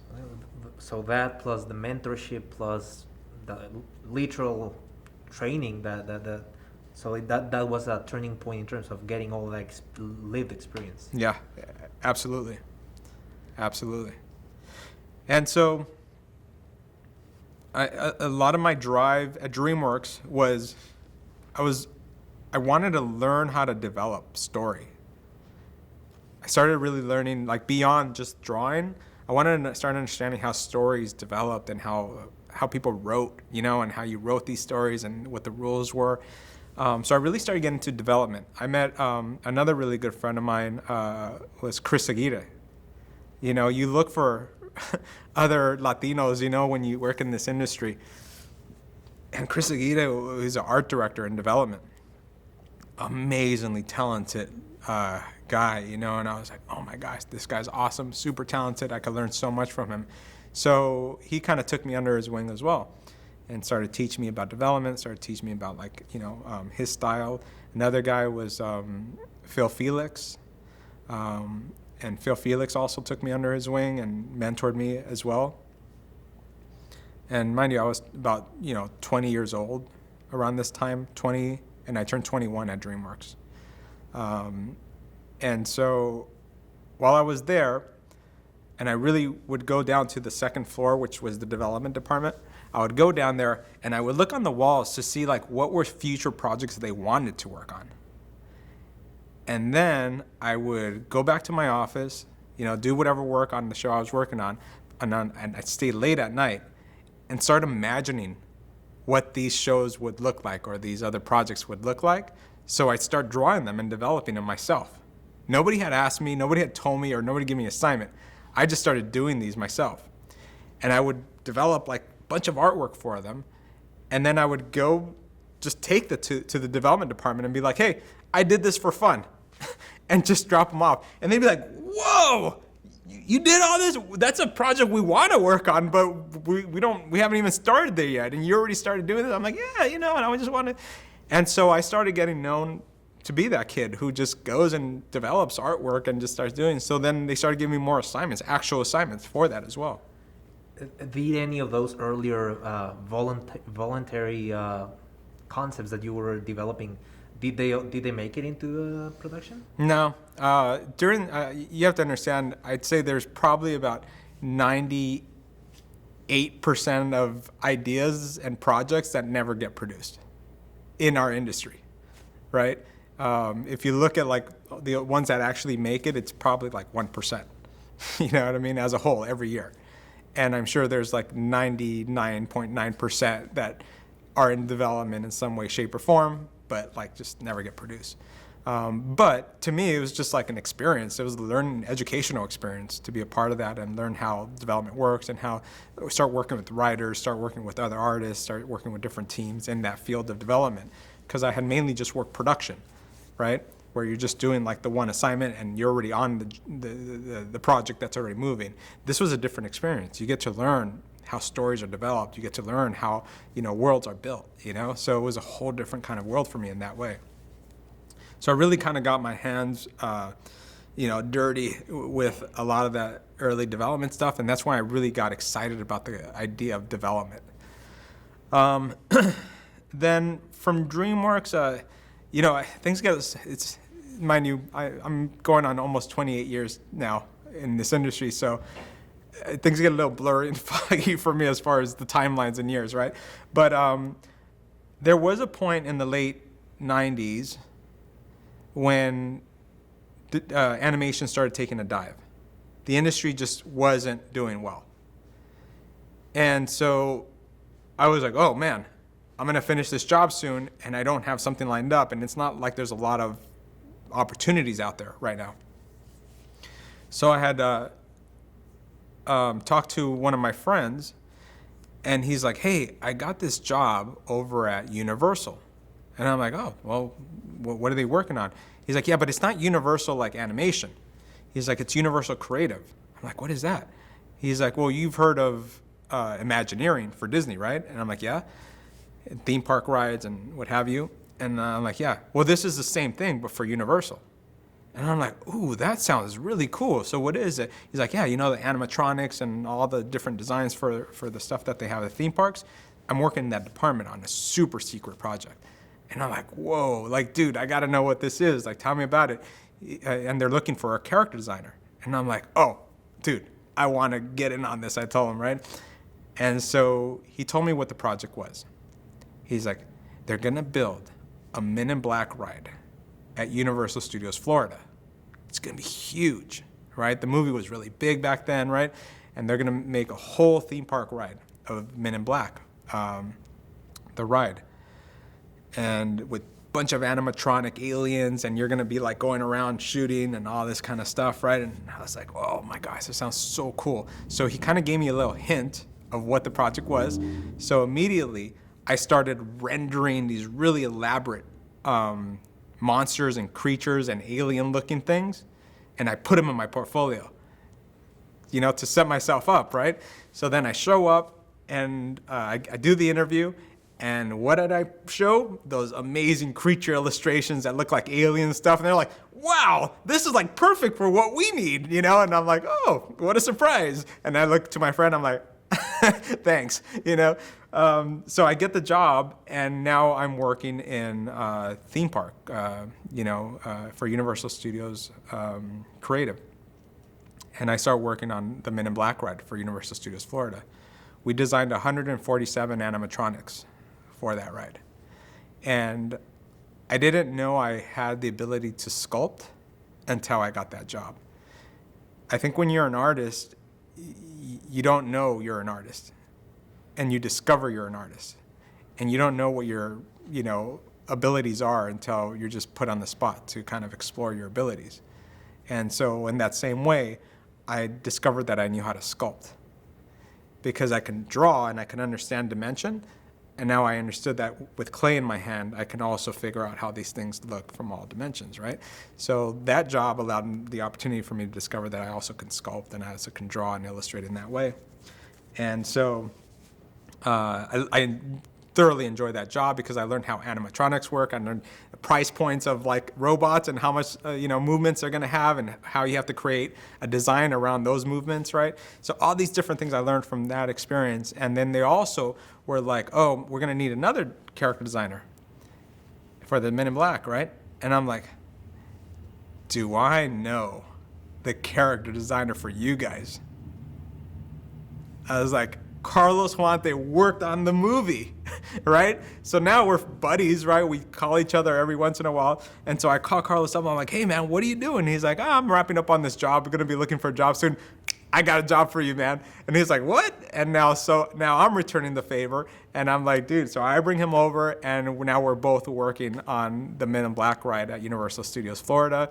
We start designing animatronics and really cool stuff, and had such a blast. I've had such an amazing career in that way, where it's like I keep learning and learning. Every job was like a learning experience. And so I worked on that.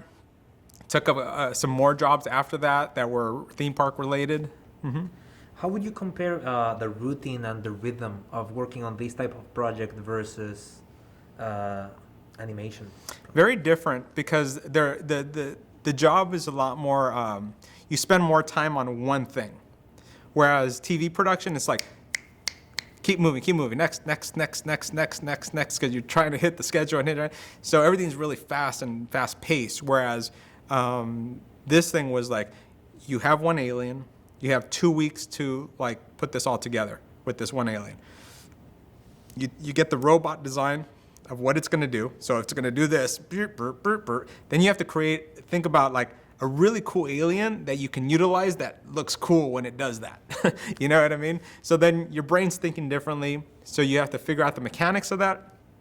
Then you have to think of like a rough design of what it can look like. And then you spend a lot of time really rendering it, polishing it, making it look super realistic and cool, right? And then you do the turnaround for it as well, but all rendered as well. And so the pacing of that just takes a lot more time, a lot more different kinds of thinking, right? So those are the differences. I mean, I'm sure there's plenty more, but like in general. And then also overseeing the sculpts. When those get done, they get sent to modelers, and then they actually, with clay, they start sculpting them. So that way they can kind of really start seeing what they're going to look like in a small scale. And then those get sent to Florida, where now you have modelers who are going to do them full size. You're going to model them full size, right? And we were able to see a lot of that process and how that works. So I learned so much from that experience. So what was it like to get on the ride after all that? Oh yeah. So then I saved my money up, and I flew my entire family, and we all went to Florida for the first time. And we got to experience the ride together as a family. And I was just like, oh my God, look, I did that, and that guy. And it was like seeing all my children, like, oh my God, I did that. And look, oh my gosh, Carlos did that one there. And my friend Julian did that one there. And, and it was just so cool to see your world come to life in such a different way, because I had been used to TV animation, right? And seeing it on TV, but now seeing these things actually attacking you and trying to kill you as aliens, right, was a pretty cool experience in that way. So then I continued doing other theme park type jobs. I worked for a company called Landmark Entertainment, where I did Hershey's characters. All the Hershey's characters that they still have them now actually, because I've seen them. A recent trip to Las Vegas, they have like a Hershey's kind of like store, and the characters, excuse me, the characters there, they're the same characters I had designed way back then. So they still use my character designs for a lot of their product placements.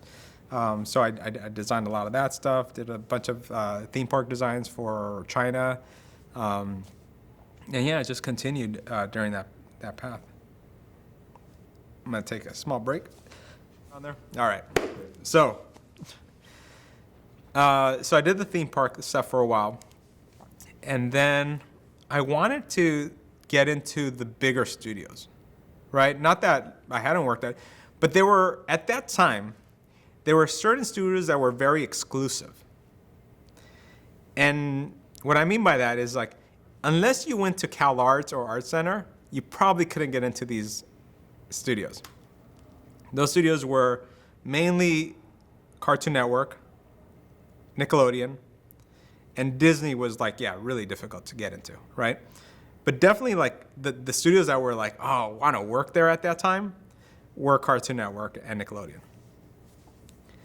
And somebody like myself, I didn't go to Cal Arts, so I didn't have connections there. I didn't have the right, connections to these studios. And they were really tight studios in the sense of like, unless you went to one of these art schools and you were buddies with those guys, then you can get in. But if you didn't go to the art schools and you didn't know, then you just couldn't get in. And I really wanted to work in one of these studios. And luckily, one of my buddies that I had worked with at Universal, he knew a really talented artist there. And that artist, his name was Paul Rudish. And so he gave me Paul Rudish's number, and I called him up, and I'm like, hey, hi, Paul, I'm a friend of Julian's, and just wondering if I can just show you my work. I've worked at these studios, and I just want to know if you take a look at some of my work. And he was nice enough to call me back and say, like, yeah, man, why don't you come down and check out your stuff, right? And so it was great. Like, it was my first, little opportunity to talk to somebody who worked in one of these studios I had zero connections in. And so I showed up, showed him my work, and he was impressed. And he was like, here, come on, let me introduce you to some other guys. And then so I went to somebody's office, and in this office were all like the heavy hitters. It was like Gendy was in there, Craig McCracken, just a whole group of all the guys who are making shows at that studio were just hanging out in somebody's office there. And I was able to show my work to all of them, and they all looked at my work, and they're like, oh, wow, this is really cool. Where'd you work? I was DreamWorks. Oh, that's cool, man. And then we were just having a conversation. And somebody says, I think Adam Burden is looking for a designer. And Adam Burden / AKA Maxwell Adam, he created The Grim Adventures of Billy and Mandy. And so I was like, oh, yeah, I'd love to show him my work. And so they showed him my work, and they gave me a test. And they're like, yeah, take a test. We're looking for a character designer. And I was like, great. And I went home, and I think within 4 hours, I finished the test. That's how bad I wanted the job. I cranked them out because, mind you, I was in my early 20s, so I had the energy and the drive to just this is an opportunity. And so in 4 hours, I finished that test, something like that. And then the first thing the next morning, I had turned it right back in. I think it would be interesting to see. So what does a test entail? And what type of effort, what type of exertion does it take? Yeah, so tests are all different, right? But this was for a character design test. So what they do is they give you the main model sheets of what the characters look like, all the main characters. And your job is to match that style, but do different characters in that style. So that's the job. You do different types of characters that still feel like they're part of the job. So let's just say, there's a Pumpkin King. Now, you have to design a Pumpkin King character that looks like that style. So a big part of my talent that I had was I knew how to mimic. Going back to the first drawings that I was looking at, those X-Men comics and stuff like that, I always had the ability to look at something, break it down, and then know how to mimic it. So that was one of my secret, X-Men skills, right? So I was able to look at stuff and mimic, look, and break down the style. So whenever I would look at a style, I would figure out what the shapes were and then figure out what the style was after that, right? And so I did it. And then I turned in the test the next day, and next thing I know, I get offered a job. And I had such a great time working on that production. I was finally at Cartoon Network.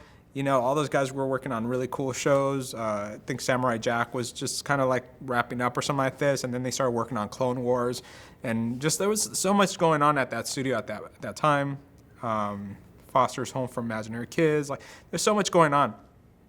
Having a really good time working on all those shows and working on my show. The crew was great. And I think I was there for maybe 2 years or something like this. And then I get a call from Nickelodeon. They call me from Nickelodeon. And mind you, around this time, I also was, my timeline gets a little blurry here, but I get a call from Nickelodeon, and the show creator, his name's Carlos Ramos.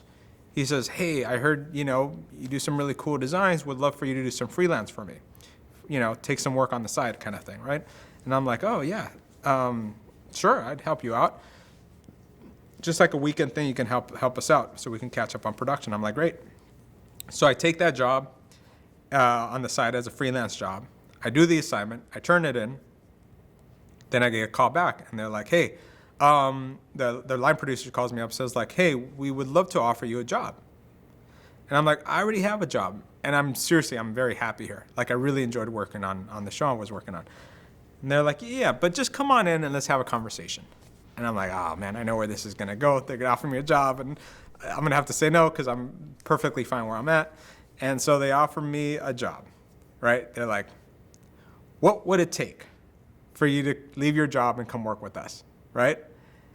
And in my head, I'm thinking I don't know. I'm going to make up some silly number that's ridiculous, and they're going to say no, and then I can just go home to my other job and just be cool. Because I didn't want the job right now because I was just happy where I was. Not that I didn't like the show. I did like the show. It was really cool, and it would be challenging, but I was just happy, comfortable where I was at. And plus, I was doing a lot of personal development at that time. When I mean personal, not on myself. I was really developing my own stories, developing my own projects. So that job gave me the comfort of working on my own stuff. And so I threw out a number, and she didn't flinch. She goes, okay. You're gonna start next week? And I'm like, oh, what? You're okay with that number? And she's like, yeah. And I'm like, oh, okay. Let me get back to you by the end of the day. Let me sort a couple of things out. And I'm like, oh my gosh, what am I getting myself into? I didn't want to leave, but how can I leave an opportunity now that's going to actually pay me more money? And then I went back to the line producer of the other job, and I said, look, here's the situation. I don't want to leave this show. I was like, but they're offering me more money at another show over at Nickelodeon. I was like, if you guys meet me halfway, even halfway, I don't even want to get matched because I'm totally happy here. If you guys meet me halfway, at least I won't feel like a jerk that I didn't take this opportunity, right? And then he goes, nope, we're not going to pay you more money. And I'm like, well, it's been fun because what am I going to do now? Somebody's offering more money and you're not even willing to help me out just with a couple more bucks just to kind of help me out here with this decision. And so that was it. I left Cartoon Network and I went to go work at Nickelodeon. What project was it? This was The X's. Oh, The X's. Mm-hmm. And so I start working on The X's and really had a good time working on that show. I loved the designs, aesthetics of that show, and loved working with Carlos. He was great, and the team. Got to work with a lot of my friends there. And then during that time, I found out that they were doing a shorts program. And I didn't think much of it. I just was like, oh, well, that's really cool. I would love to do my own cartoon one day kind of thing. But what had happened was I had got a call from Fred Seibert, Fred Seibert's assistant. Now, Fred Seibert, also known as Frederator, the company, they were known for, well, he specifically was known for What a Cartoon over at Cartoon Network, which started a lot of Dexter's Lab. I mean, he got Dexter's Lab off the ground. He got Powerpuff Girls and Fairly Odd Parents and Chalk Zone. He was responsible. This man was responsible for a lot of getting these things up and running. And so when his assistant called me from New York and said hey, Fred wants to meet you, and he's coming in town and he wants to have lunch with you, I was like, what? With me? Wow, okay, that sounds cool. And so I meet with Fred. I'm very excited, got all these kind of ideas in my head of what I want to tell him about what I do and try to impress him, And I finally have the opportunity to talk to him for lunch. And I had this whole spiel in my head. I'm gonna press this guy because he's a big producer, And so, mind you, at the time, I had forgotten a big chunk of a period of a lot of cool stuff that had happened as well. But, I think if I go back now. Not at all. I mean, yeah? absolutely. Yes. Okay. All right. Because this is a good story too. Before the Fred Seibert story, let's go back in time a little bit. A few, maybe about a year and a half to a year prior to that, I was working at a studio called BKN, Broadcast Kids Network. And at BKN, we were doing a lot of international type shows. I had first started working with them when we worked on a show called Roswell Conspiracies, okay? And that studio was known for selling their projects overseas, so a lot of international distribution. And when we were finishing that show, just like I had done at DreamWorks, I saw that they wanted to develop more shows, and I saw the titles. And what they would do is they would take public domain ideas and develop them into series. And so I saw that they wanted to do King Kong, because that's public domain, right? And they do Kong the Animated Series or different things like this. And so I would go at night and I'd start developing, just like I did at DreamWorks. And then I would bring them into the president of the studio and they'd be like, this is great. Oh, this is what we wanted to work on. This is awesome. So then as everybody got laid off on that other project, they kept me around. And they kept me developing these shows. That's when I really first got to hands-on start writing, hands-on start developing my projects, and hands-on. It was for them. Weekly salary, you know what I mean? But I was doing development. So in this case, development as in coming up with the main plot, the characters, their personalities, Yeah. locations, the universe. So how long does it take to come up with something as expensive as that? Months, anywhere from, to work on an idea like that, anywhere from maybe 3 to 4 months sometimes, to really kind of flesh it out. And then, so I started doing that. I was about 23, 24 around this time when I was doing those. And so I had developed these full presentation pieces, and then I had the president say, these are great, but obviously we can't pitch them like you could. So you're going to have to pitch these things to, a boardroom of executives who are going to finance this thing, hopefully. And I was like, okay, I guess, right? I'm 24 years old. What do I know? I'm just excited to be doing this.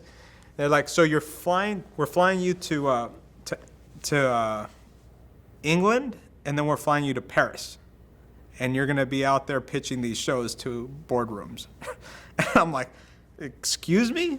The kid from LA is going on a first class plane to like Europe now? It was like crazy, right? So like here I am, I'm 23, 24 years old, and I'm on a flight to London and Paris. So it sounds like you're mentioning your age when you were doing this. Were you exceptionally young? Were you meeting with were you the youngest person in the room? Oh yeah, always, yeah. I mean, again, I started in animation when I was 19 years old, right? So at this point now, I'm like, I got this experience, I guess, but I'm still figuring it out. Developing these shows, developing these ideas, and I would go and show up to these boardrooms full of executives, and I was just like this energetic kid, and I'd be like, and then Kong's gonna come out and blah, blah, blah, and then this is gonna happen, and these are the main characters, and I'd do the whole performance in front of them, and the executive would just be like, great, that sounds like an amazing show. And then next thing you know, like my boss would get financed, and then we'd start producing a show. So I did this for a while there at that studio. And then I was at that studio for a while, and then I finally got this idea. I got an idea that was my idea for myself, right? And I was so stoked of like the opportunity of now I can do this for myself. Now that I've learned how to do this professionally, I can actually do this for myself. Why am I gonna give them all my stuff when I can start doing this for myself? And so I went to my boss and I said, thank you so much for the opportunity. I said, thank you for allowing me to kind of like be here and do this, but I think I need to go now. They're like, well, where are you going? I have this idea that I can't get out of my head, and I need to just work on this thing. And I'm like, okay, you're just gonna quit your job just to go work and pursue this idea and not get paid? And they're like, yeah. Like, okay, if you change your mind, Eric, you want to come back, just, we'll have a job for you, is what they're saying. And I'm like, well, I appreciate it. I said, thank you so much for the opportunity, and I appreciate that you gave me this, but I do have to go. So I did. It's the first time ever I had quit my job, right? So I quit my job, I went home, and I said, this is it. I'm locking myself in my in my studio here, and I'm not gonna leave until I finish this project, basically, right? And for a month and 2 weeks, exactly, a month and 2 weeks, I worked day and night on this idea. So I did all the writing, did all the artwork, all the presentation work, everything for this presentation for literally a month and 2 weeks. And so when I had finally finished it, I had actually created 4 to 6 Bibles, actual physical Bibles that looked like amazing booklets, right? And they were all set. I had spray mounted them all myself. Each page I personally did. They weren't like printed out of Kinko's or anything like that. I personally did all these things myself. So I knew how great they were. I knew they were solid, and I knew they were great presentations. And so that night, went to go celebrate. Went to dinner that had finished this thing I wanted to do. And I went to, after dinner, went to a newsstand and came across the Ross Report. It was like these little like magazines that kind of give you industry insider kind of thing. And on the cover were like a bunch of Cartoon Network type characters, right? And they were all there. And I was like, oh, that's cool. Ross Report has got a bunch of the characters. So I started reading the article in there. And one of the articles, it was the head of development at Cartoon Network, which is located in Atlanta, not here in Burbank. So they have 2 teams. The main person you want to impress is in Atlanta, and then like all the people you have to kind of go through, it's like bosses of a video game, right? You go through the bosses to get to the main boss. Same idea, right? In Burbank, you had to go through all the like mini bosses to get to the main boss. But in my head, I'm like, but my presentation's so good. Why should I go through the mini bosses? I should go straight to the boss. But how do you do that when you're not connected, right? And so I said, I need to figure this out. And I thought about it that night. I couldn't get it out of my head. And then that morning, the partner I was with was going to go to work, and I'm unemployed, right? Because I quit my job. And I just said, just so you know, by the end of the day, I'm going to figure out how to talk to the head of Cartoon Network of development, right? And she had said, well, knowing you, Eric, you're going to figure this out, and I know you'll figure this out. And I'm like, yeah, I'm going to do it. And I started thinking about it. And I said, how do I get a hold of this person? And I said, I know what I'll do. So back then, the Cartoon Network was under the umbrella of Turner Broadcast. So I called the main switchboard, and I said, hi, this is Eric Robles. I just got disconnected with so-and-so. Can you please transfer me? And they're like, oh, yeah, Mr. Robles, 1 second. And then I get to the assistant, and the assistant's like, oh, this is so-and-so's office, right? Don't want to say the names here. And I said, this is so-and-so's office. And I'm like, oh, hi. I was like, oh, my gosh, I'm actually like this close now, right? And I said, yeah, hi, this is Eric. Just wanted to talk to so-and-so. Got a couple of things to go over and this and that. Like if we know each other, right? And they're like, oh, well, they're confused. And they're like, well, they're not in at the moment, right? And I'm like, oh, no big deal. Just have her call me back and we'll get on this and that. And he goes, you know what? I don't know if they have my number, so let me give you the number. And I said this all really quick, right? And sure enough, they write down the number. And then and then I say, okay, bye. And I hung up as fast as I could because I didn't want them to ask the assistant. I didn't want the assistant to ask me, what is this regarding? That's the big question, right? It's like, because now his boss is going to get a message saying like, hey, Eric Robles calls you, wants to talk to you, make sure you guys are straight or whatever it is, right? And then I'm sure she's going to say, well, what does he want? What is this regarding? And I'd be like, oh, I don't know. I thought you knew him. And now this person's going to be forced to call me.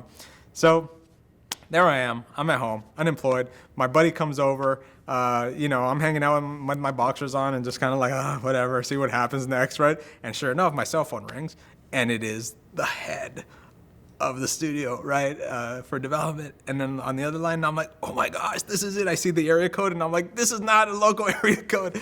And I pick it up, and I said, hey, so I'm Eric Robles. I got this project, this and that. And I can feel this person at the other end of the line going like, I got suckered into this conversation, right? And you could feel that tension on the other line, right? And I'm like, yeah. And I'm like, so anyways, I got this idea. I want to pitch it to you. And he goes, let me stop you right there. The way it normally works is you want to pitch to our people in Burbank. And then from Burbank, if they like your idea, then it comes to us. And I'm like, think, Eric, think. You're losing it. And I said, oh, that's too bad. Because I was actually flying to New York to meet with so-and-so, this other person, a real person, at this other really big company. I'm not going to say what, because, and because she knew who this person was, and obviously the company's a really big company, they're like, oh, you know so-and-so at this company? I'm like, yeah. And I was going to go to New York next week, and I was going to be stopping in Atlanta for a day, and I thought we can connect. And I'm thinking on my feet here, and I'm like, I'm a kid, I'm hustling, I'm just, this industry, I have zero connections, right? So I'm trying to figure things out desperately because I have a drive, I have a vision, and I got ideas, and I need the world to see what I have. And so she agrees to a meeting. When are you flying? Next Wednesday. But he goes, okay, well, then talk to the assistant. You guys can coordinate the times, and then I'll see you next week. And I'm like, okay, thank you. I'm like, oh my God, I gotta get a flight to Atlanta. And so I call my cousin. She's works at an agency. She's like, I can get you to Atlanta, but I can't get you back until the following Monday. I don't care. I'll spend a week in Atlanta. I just need to get to this meeting on the Thursday or something like this, right? And so I fly to Atlanta, take my pitch documents and stuff, man. And I literally, by the time I flew in, I only had an hour to get from the airport to the hotel, shower up, and get to the meeting. That's how close I was to from when I landed to the meeting. And so I did. I showed up, and I was there, and I got to meet this person, and I pitched my heart out, and she genuinely liked it. It's this is really good. She's like, this is great. This is something I can see us making. I was like, oh, wow, okay. He's like, come on, let me give you a tour of the studio. So I got a personal tour of the studio from this person because I was there in Atlanta and I got a bit. I got to spend a week in Atlanta in freezing cold weather, right? But I was happy. The meeting went great, and I get to spend a weekend, I guess, in Atlanta and checking out the sites out there, Coca-Cola Company, whatever, anything. So I'm in Atlanta. And I went back with the promise of there's a possibility here. And a few months go by, back and forth. They're genuinely interested. I had to find an agent, which I never had before, to negotiate my deal, because now they're offering me a contract for an option. For the first time, this is my first real deal. That's mine, with my idea. And so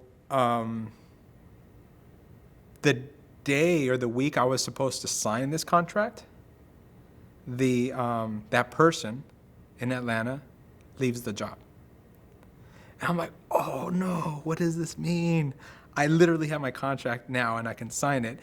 But if she's not there to support it, what does it mean, right? Because now somebody else is going to be there and they're going to be like, this is not my thing, right? So I went to go see the person who was going to be in charge next. And I said, look, here's the situation. I have my contract in hand. I can sign it, but I don't want to sign it unless you seriously are interested in this. Because then what's the point, right? And then he goes, you know what? I respect that. Why don't you pitch it to me? So I repitched it, and he was like, you know what? I think this is cool. I see us possibly making this. So we'll go into development. Go ahead and sign it. And I said, great. So I signed my first deal. Super excited. I got my first contract and my first option. And during that time, that's when I decided, this was where it interlinks to my previous story. Because I knew it was important to work at a studio where I'm developing something, that's why I decided to push as hard as I can to get a job at Cartoon Network. And that's when I asked my friend Julian, that connected me to Paul Rudish, to ended up getting that interview. So that's how that all intertwined, right? Sorry, I had left that big gap out. So I had a development deal. I started working on The Grim Adventures of Billy and Mandy there. And yeah, all this started kind of like coming together. I developed that show for about a year.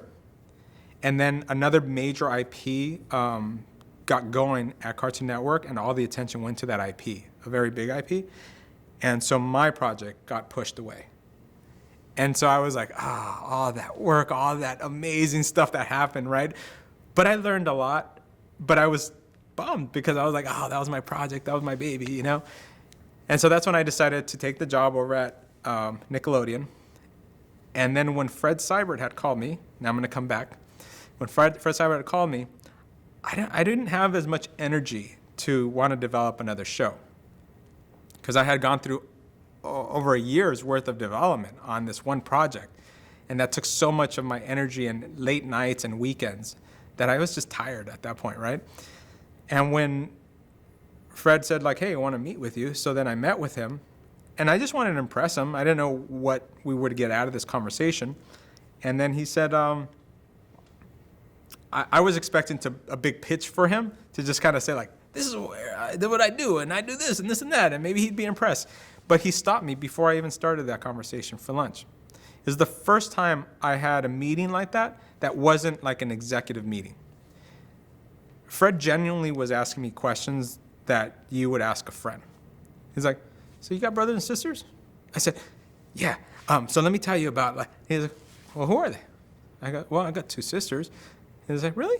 What about your parents? What do they do? And then I'm like, he totally threw off my game, right? I came in with the pitch, and he's throwing me off by asking me personal questions. And then we start talking about just life, likes. I tell him what kind of things I like, what kind of things I grew up with, what kind of movies I like. He starts telling me about his likes, this and that. It's like a date, right? So I'm talking to this man. He's really kind of understanding this conversation. And then he says, well, at the end of the lunch, he's like, the reason why I wanted to talk to you is because I like to know who my partners are going to be. I'm like, what? He's like, I got shorts programs going on. I want you to pitch a project to me. He's like, obviously I'm here because you're talented and your name got around to me. He's like, but I want to know what your next project is. And I was like, oh my gosh, this is the opportunity I've been waiting for, right? And so I genuinely said, I can't. And he's like, well, what do you mean? I said, I can't pitch you something.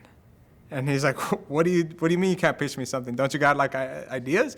I said, yeah, but now that I've gotten to know you and we've had such a one-on-one real conversation, anything that I would pitch you would be just some random thing that really doesn't mean anything to me. It'd just be that whatever I can grab first and try to impress you with, as opposed to something that's meaningful to me. And then he's like, huh.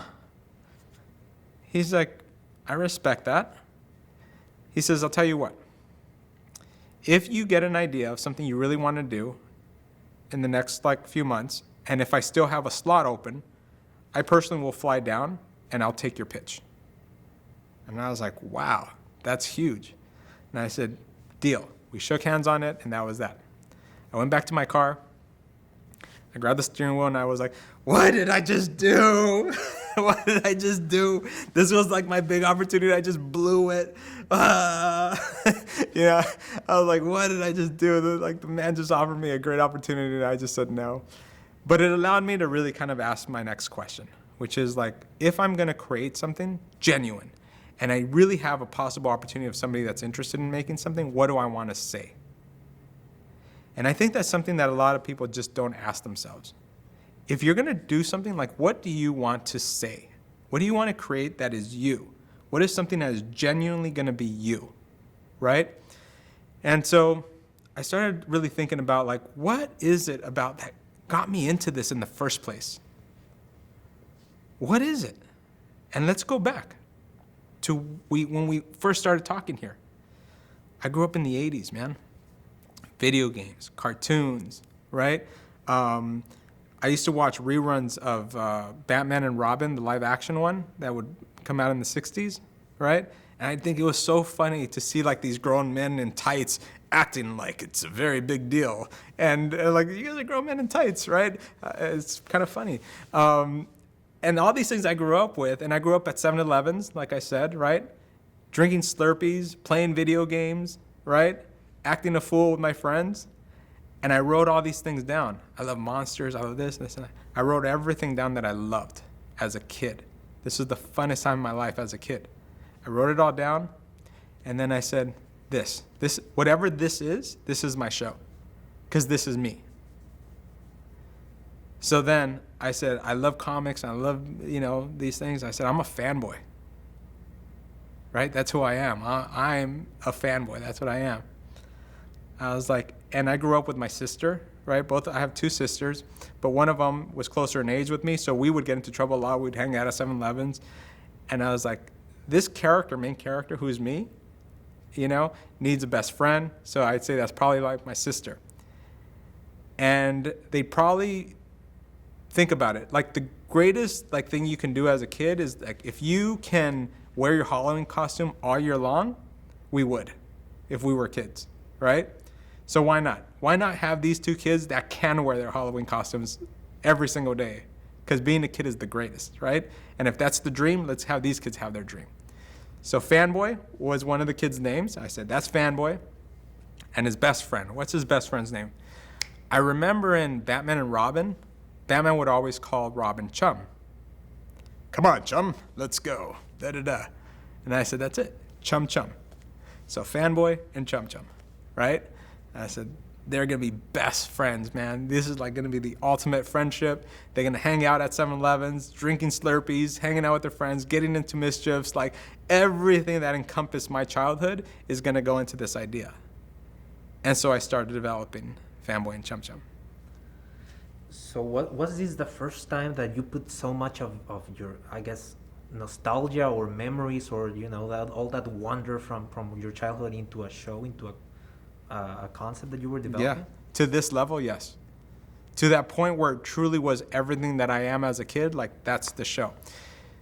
That show represents truly being a kid, being silly, being crazy, being funny, being annoying, whatever you want to say that encompasses you being a kid, that's what that show represents. The theme song of that show literally says the theme of what that show's about. It's being crazy, being silly, this and that. And at the end of it, if, that theme song, the end of it, it starts going from what they're saying to blah, blah, blah, blah, blah, blah, blah, blah, blah, blah, blah, blah, blah, blah, blah, blah, blah, blah, blah, blah. Why? Because they don't care. Because kids at that point, that idea when you're like trying to think of a song and you're like, I don't know, na na na na na na na, and you don't even know what the lyrics are, but you are humming it. I was like, that's the purest form of being silly and being a kid and being human, right? When you're just like, I don't know what this is, na na na na na na na. That's what they do in the theme song. So every layer of that show is truly that representation of being a kid. Was I the coolest show? No. Was I like this and that? I was a show for the kids in every sense of the word. That's what that show like represented for me, right? And that's what that was. So I developed this idea. I pitched it to Fred. I pitched it to Nickelodeon. And they picked it up as a full series. And we picked it up as a series in 2006, worked on it, produced and developed the first real CGI squash and stretch for CGI animation, for TV animation. Prior to that, nobody had done squash and stretch CG animation. So what I want to do is I wanted to go back to the roots of Chuck Jones, Tex Avery, Clampett, like all these guys who did all this squash and stretch traditional animation. I was like, how do we do that for CG animation? And we figured out how to do that and not break the models, right? And make sure that we had that squash and stretch kind of traditional animation style. And we implemented that and put it all together. It was such a blast. We had such a great experience on that. So it's a 5-time Emmy Award winning show. And you could tell, because that's the energy and the love that was put into that show. And we had toys, we had books, cards, backpacks, like you name it, we had it. It was a blast. It was the first time in my career, like there I was, and I made it. I did something, I put it out in the world because I believed in myself. And I pursued my dream, I pursued my passion, and I gave it all I got. And I did whatever it took to get recognized because I believed in it. And I wasn't just doing it because I wanted to be loud. I did it because I truly believed in a vision and an opportunity that was given to me. And I said, from here on in, I'm never gonna just leave anything on that. I'm gonna leave everything on the field, is what I'm saying. And in my life, that's how I'm gonna live my life always. It's like, leave it all there. Everything that I am, I'm gonna leave it there. So that way when I'm done, I know I gave it my all.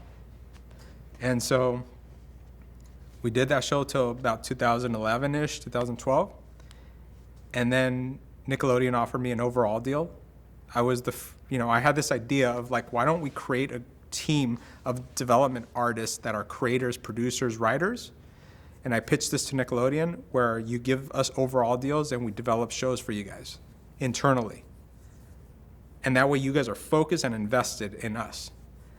And so they went for it, and I got an overall deal at Nickelodeon and spent the next 3 years there, 2 to 3 years, developing original IP, which led to the next project I wanted to do. And there's a theme here, I think, in all my projects so far. I said, well, I grew up watching 80s shows. I grew up watching The Real Ghostbusters, the animated series, and I loved it so much. And for a week, I binged in my office all those Real Ghostbusters episodes. And I was like, man, they're so good. Why isn't Sony making these right now? I was telling myself, why aren't they? This is before the Ghostbusters reboot started happening and all this stuff. I was like, well, they should be making this. This is so good. I was like, if I wasn't on a contract here, I'd go over there and tell them I want to work on this. And I said, well, I can't obviously do that because I'm under contract. I was like, so I'm going to do my own. I'm going to make my own Ghostbusters. I was like, I need to figure out my own secret sauce here. I was like, okay, so I love video games, right? I love the Ghostbusters, the Real Ghostbusters stuff, this and that. I was like, how do I put these all together, right? And I said, okay, now imagine this. I have my Xbox, right? And let's just say, instead of Xbox and Microsoft, what if there was a big company that basically ruled them all, right? If if Nintendo and Microsoft and Sony, like, they all became one, what would that company look like? The ultimate company. And then I said, this company is called, and I was trying to think of a name, and I was like, video games, and I was like, I remember playing Shinobi, right? When I was a kid, right? The ninja game. And I was like, Shinobi's such a cool title, but I can't use Shinobi. I was like, but what about Hanobi? And I said, that's it. I was like, okay, so the coolest video game company is called Hanobi, and they make like consoles, they make your phones, they make everything. They're all connected, right? But the problem is they're so advanced that they can't contain this energy anymore. Whatever is controlling this thing, it's so powerful that every once in a while, if it snaps or it breaks, it glitches. And if you're playing your video game, right, it's like a ghost coming to life, right? If you're playing your video game and it glitches, the console glitches, then whatever you're playing at that moment will rip out of your television set, like The Ring, you know what I mean? Brrr, and come out. And now you're just like, what is going on, right? You're going from playing the game, now all of a sudden it's coming out, and you're like, what is going on? And then you get a knock at the door, and it's like, what? And then you open the door, and it's the Geek Squad, basically, right? We hear you're having trouble with your console. We're here to help, right? And they come in, and the Geek Squad shows up, and they take care of the situation. And like Men in Black, they mind wipe you. They kind of repair everything before you even knew it happened, and they're gone, like ghosts, right?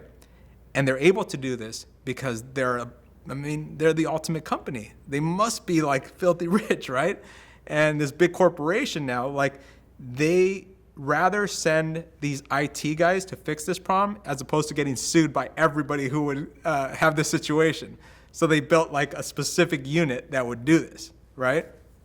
And this is all playing out in my head, and I'm figuring this out, and like, oh, that would be so cool. And just like, Microsoft and Sony, how they keep track of all your scores and your gaming and how, what level you are, this company would also do the same thing. And they would track who the best players are. And those are the ones that they would recruit to be tech agents and work for the company. And so putting all these pieces together, and I showed this to my friend Dan Milano, because we had worked on a project together before, and I said, dude, I got this idea, check it out. And I pitched it to him, and I showed it to him. He's like, you just broke the code, man. This is the Ghostbuster. He's a big Ghostbusters fan himself. He's like, you broke the code, man. This is the show. I've been trying to break this, like, come up with a series like this for so many years. And I'm like, you want to work on this together? Let's be partners, man. And then he was like, yeah, he's a writer. And I'm like, so him and I together, we just started developing this thing, and we put it together. And, long story short, which this whole thing has been a long story. But long story short, we sold it to the network, and we developed, glitch text, which I wanted it to be, going back to my roots, an action type show. Because the problem in this industry a lot of times is you get kind of like labeled, and, you get put in a box. So Nickelodeon thought that I was going to make another like silly, wacky cartoon show. And I was like, you guys don't know. I came from the X-Men. I came from the Tick. I came from Street Fighter. I came from all these action shows. I can do action. Let me show you guys I can do action. So then when I made this show, like, I wanted to push the action adventure element to a show like this.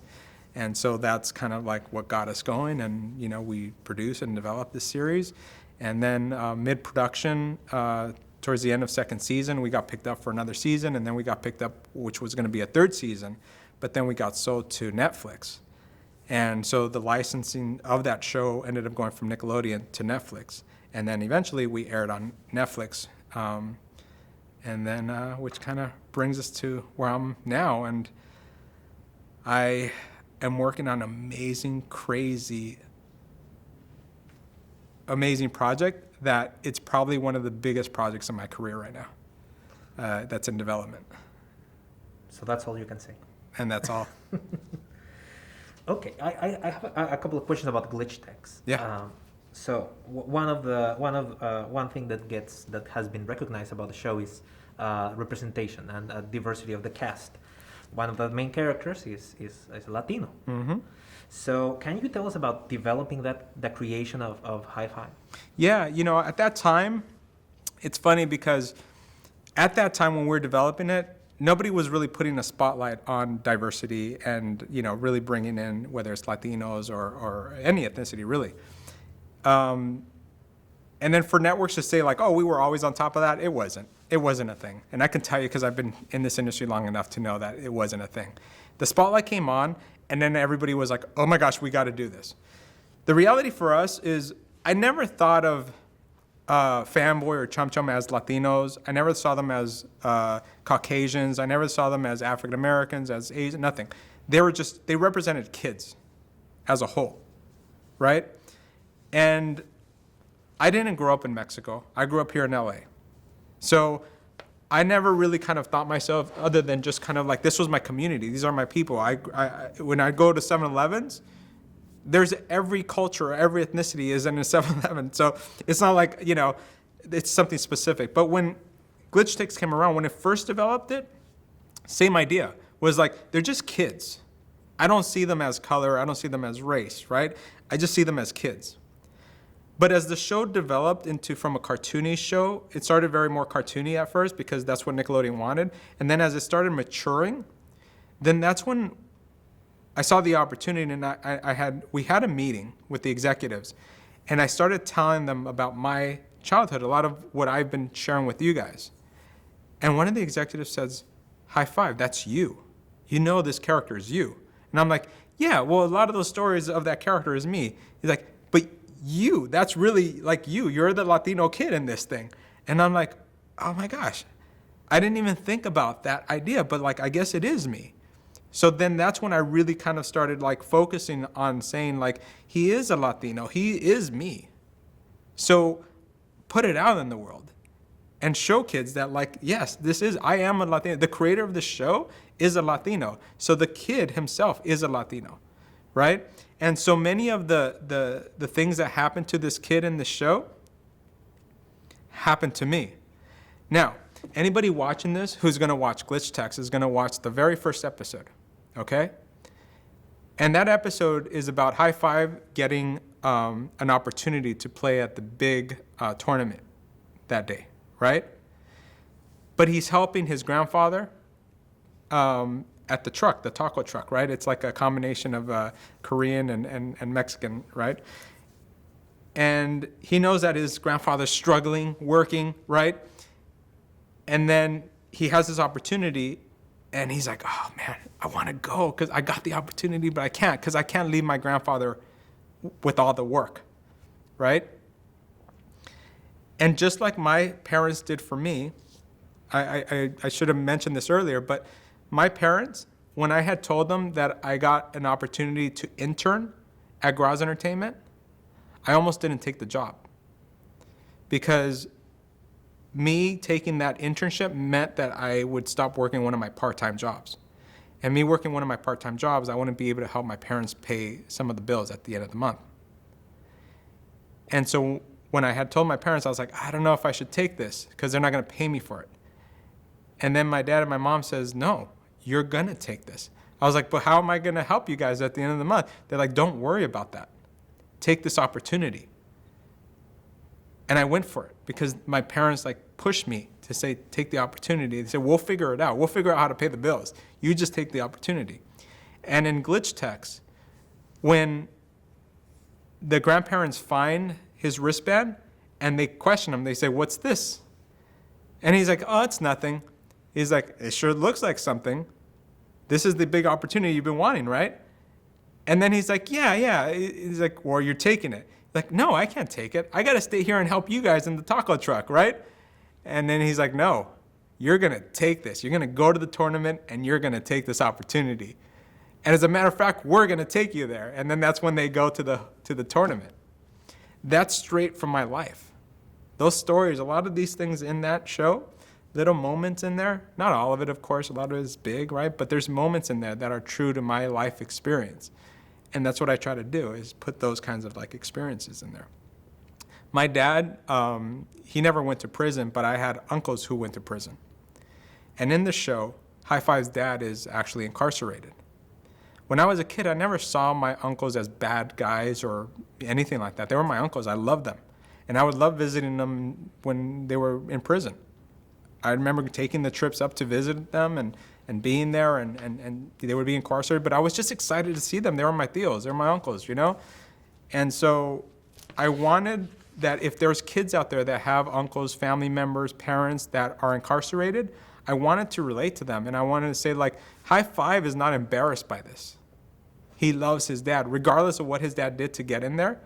I want the kids out there to be like, oh, that kid is like me.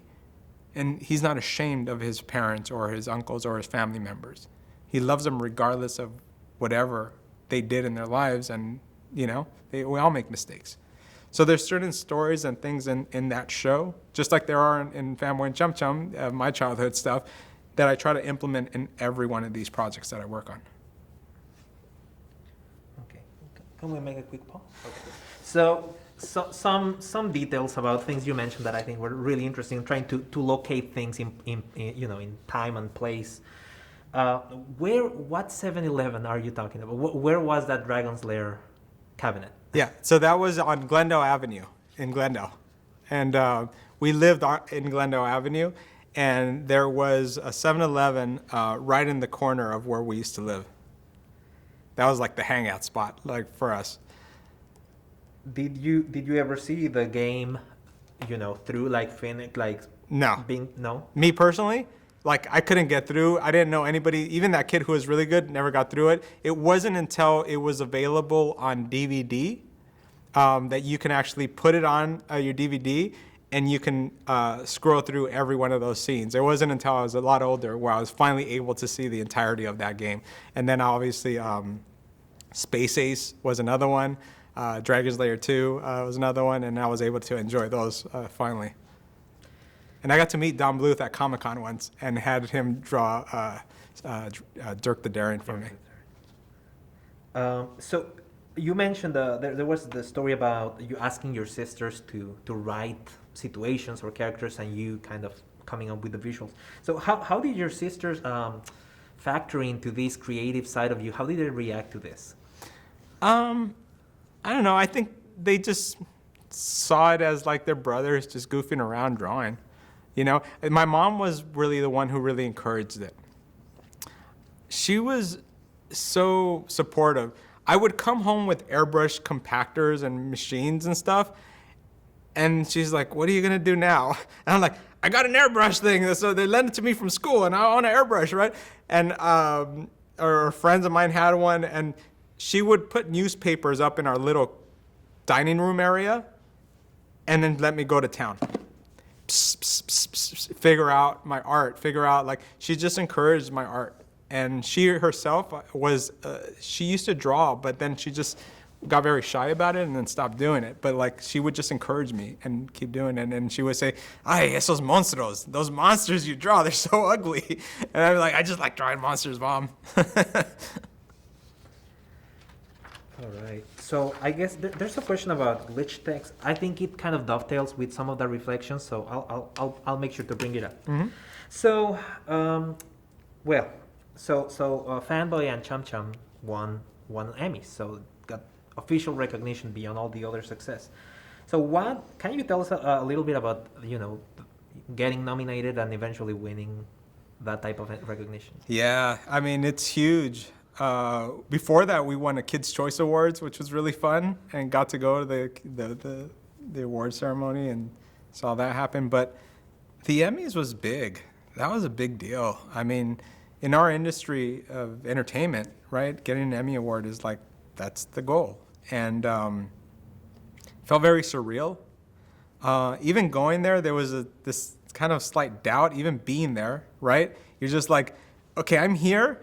And I'm going to just mentally prepare myself for that was close, And the actual moment it happened, you see this all the time. You see people going, and they're so confused, right? Going up to stage, and then they're up there, and they're like, la, la, la. And you're like, come on, are you guys all acting like this? And it's like, no, that's what literally happens.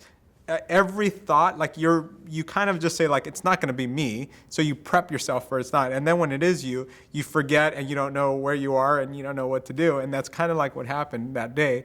I was so excited, so happy, so grateful.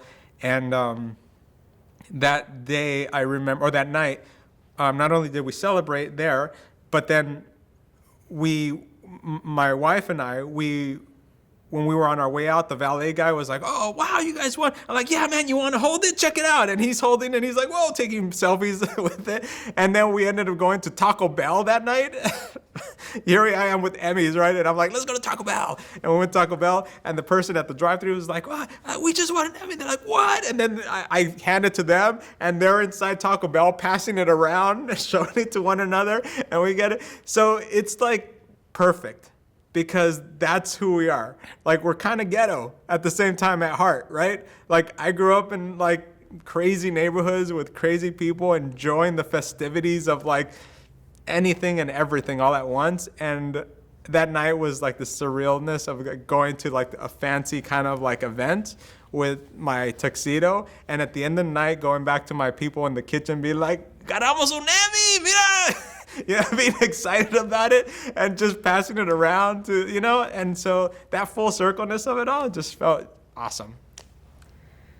All right, so now to actually wrap up, how has the field changed over the course of those 28 years? Oh, I mean, dramatically. It went from, I don't want to say it was big because it wasn't as big. And it wasn't as, there wasn't as many people, right? Now, animation is a thing. Kids grow up at a school knowing that it's an industry, knowing that it exists, knowing that you can be a part of this. Like, it's just common, like, knowledge for any kid nowadays, right? YouTube tells you it. Everything in social media can tell you that this is an actual thing. We see it on TV now. We see cartoons. Back then, we had to wait specifically for Saturdays to watch cartoons. Now you can watch them anytime, anywhere, whatever you want, right? But back then, everything was an event.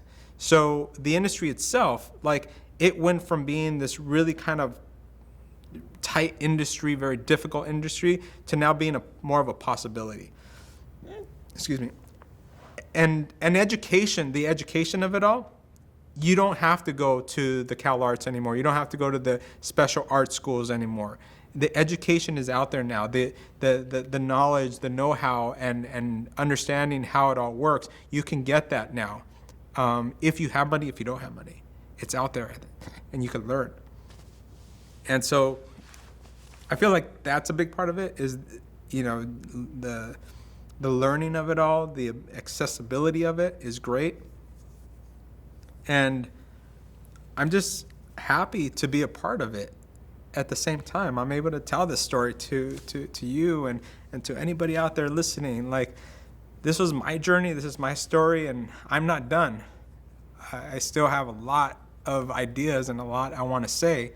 And it's going by fast, a blink of an eye. 3 hours, but 3 hours of almost 28 years of my life. What would you like to see in the field? I think we're off to a very good start, but not. It needs to be bigger, of diversity. I want to see more of the diversity. I want to see and hear more writers. I want to see and hear more artists. I want to know about them. I want to know about them. I want this video to reach others out there who are thinking how I was thinking, where it's like, well, that's not me. And I'm like, no, it is you. Who else? If not you, who else? And it doesn't have to be that person that goes to that special school. It can be you. It can be the individual who's watching this.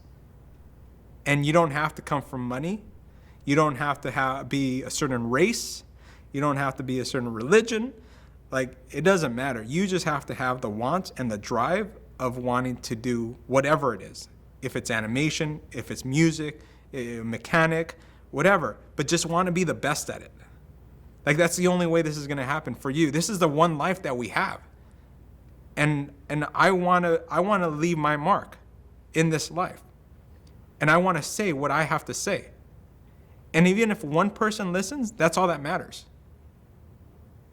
And at the rate I'm going, like, yeah, I'm glad I'm making memories for kids. And I want to make kids laugh. I want to make kids smile. I want to have suspense, all of it. Like, I want them to experience that. And if I can do it with my storytelling, because that's what I was meant to do, then that's what I'm going to keep doing. And I'm going to give it my all. And when I'm done with this life, I'm going to be like, yeah, now I'm able to go because I finished, man, and I don't even think I'll be finished when I leave. But at least I can say, like, see all that? I did that. I built that. And that's what I want. I want people out there to have that same idea and drive, because that's, if we all kind of pitch in that way, I mean, we're going to build a better world for the next generation of humans that are coming after us. And this is just the beginning for me and for everybody out there. Is there any issues, topics, themes that we haven't covered that you would like to bring up at this point before we wrap up? No, I think it'll get too deep. I think we'll keep it surface level for now, and saying that, like I said, I started this with not believing in myself, not thinking that I can be a part of this industry. And now here I am. I've made a career out of it. I changed lives. I've given opportunities, and I continue to give opportunities, and I'll continue to learn. And that's what I do. But I want to make sure that whoever's watching this out there also believes in themselves and wants to be a part of something bigger for themselves. Because I can tell you that this industry and this pursuit of creative has been my happiness. And my happiness has been able to help my family, and it's changed the paradigm of not only my life, but the paradigm of my family. And I want future generations of my kids who are gonna watch this hopefully someday, or my grandkids, I should say, and great-grandkids, and so on and so forth, to see what their great-great-great-great-great-grandfather started with. And I hope that they continue to pursue their dreams in that same way. But that's not only for my family, that's for anybody who's listening to this. All right.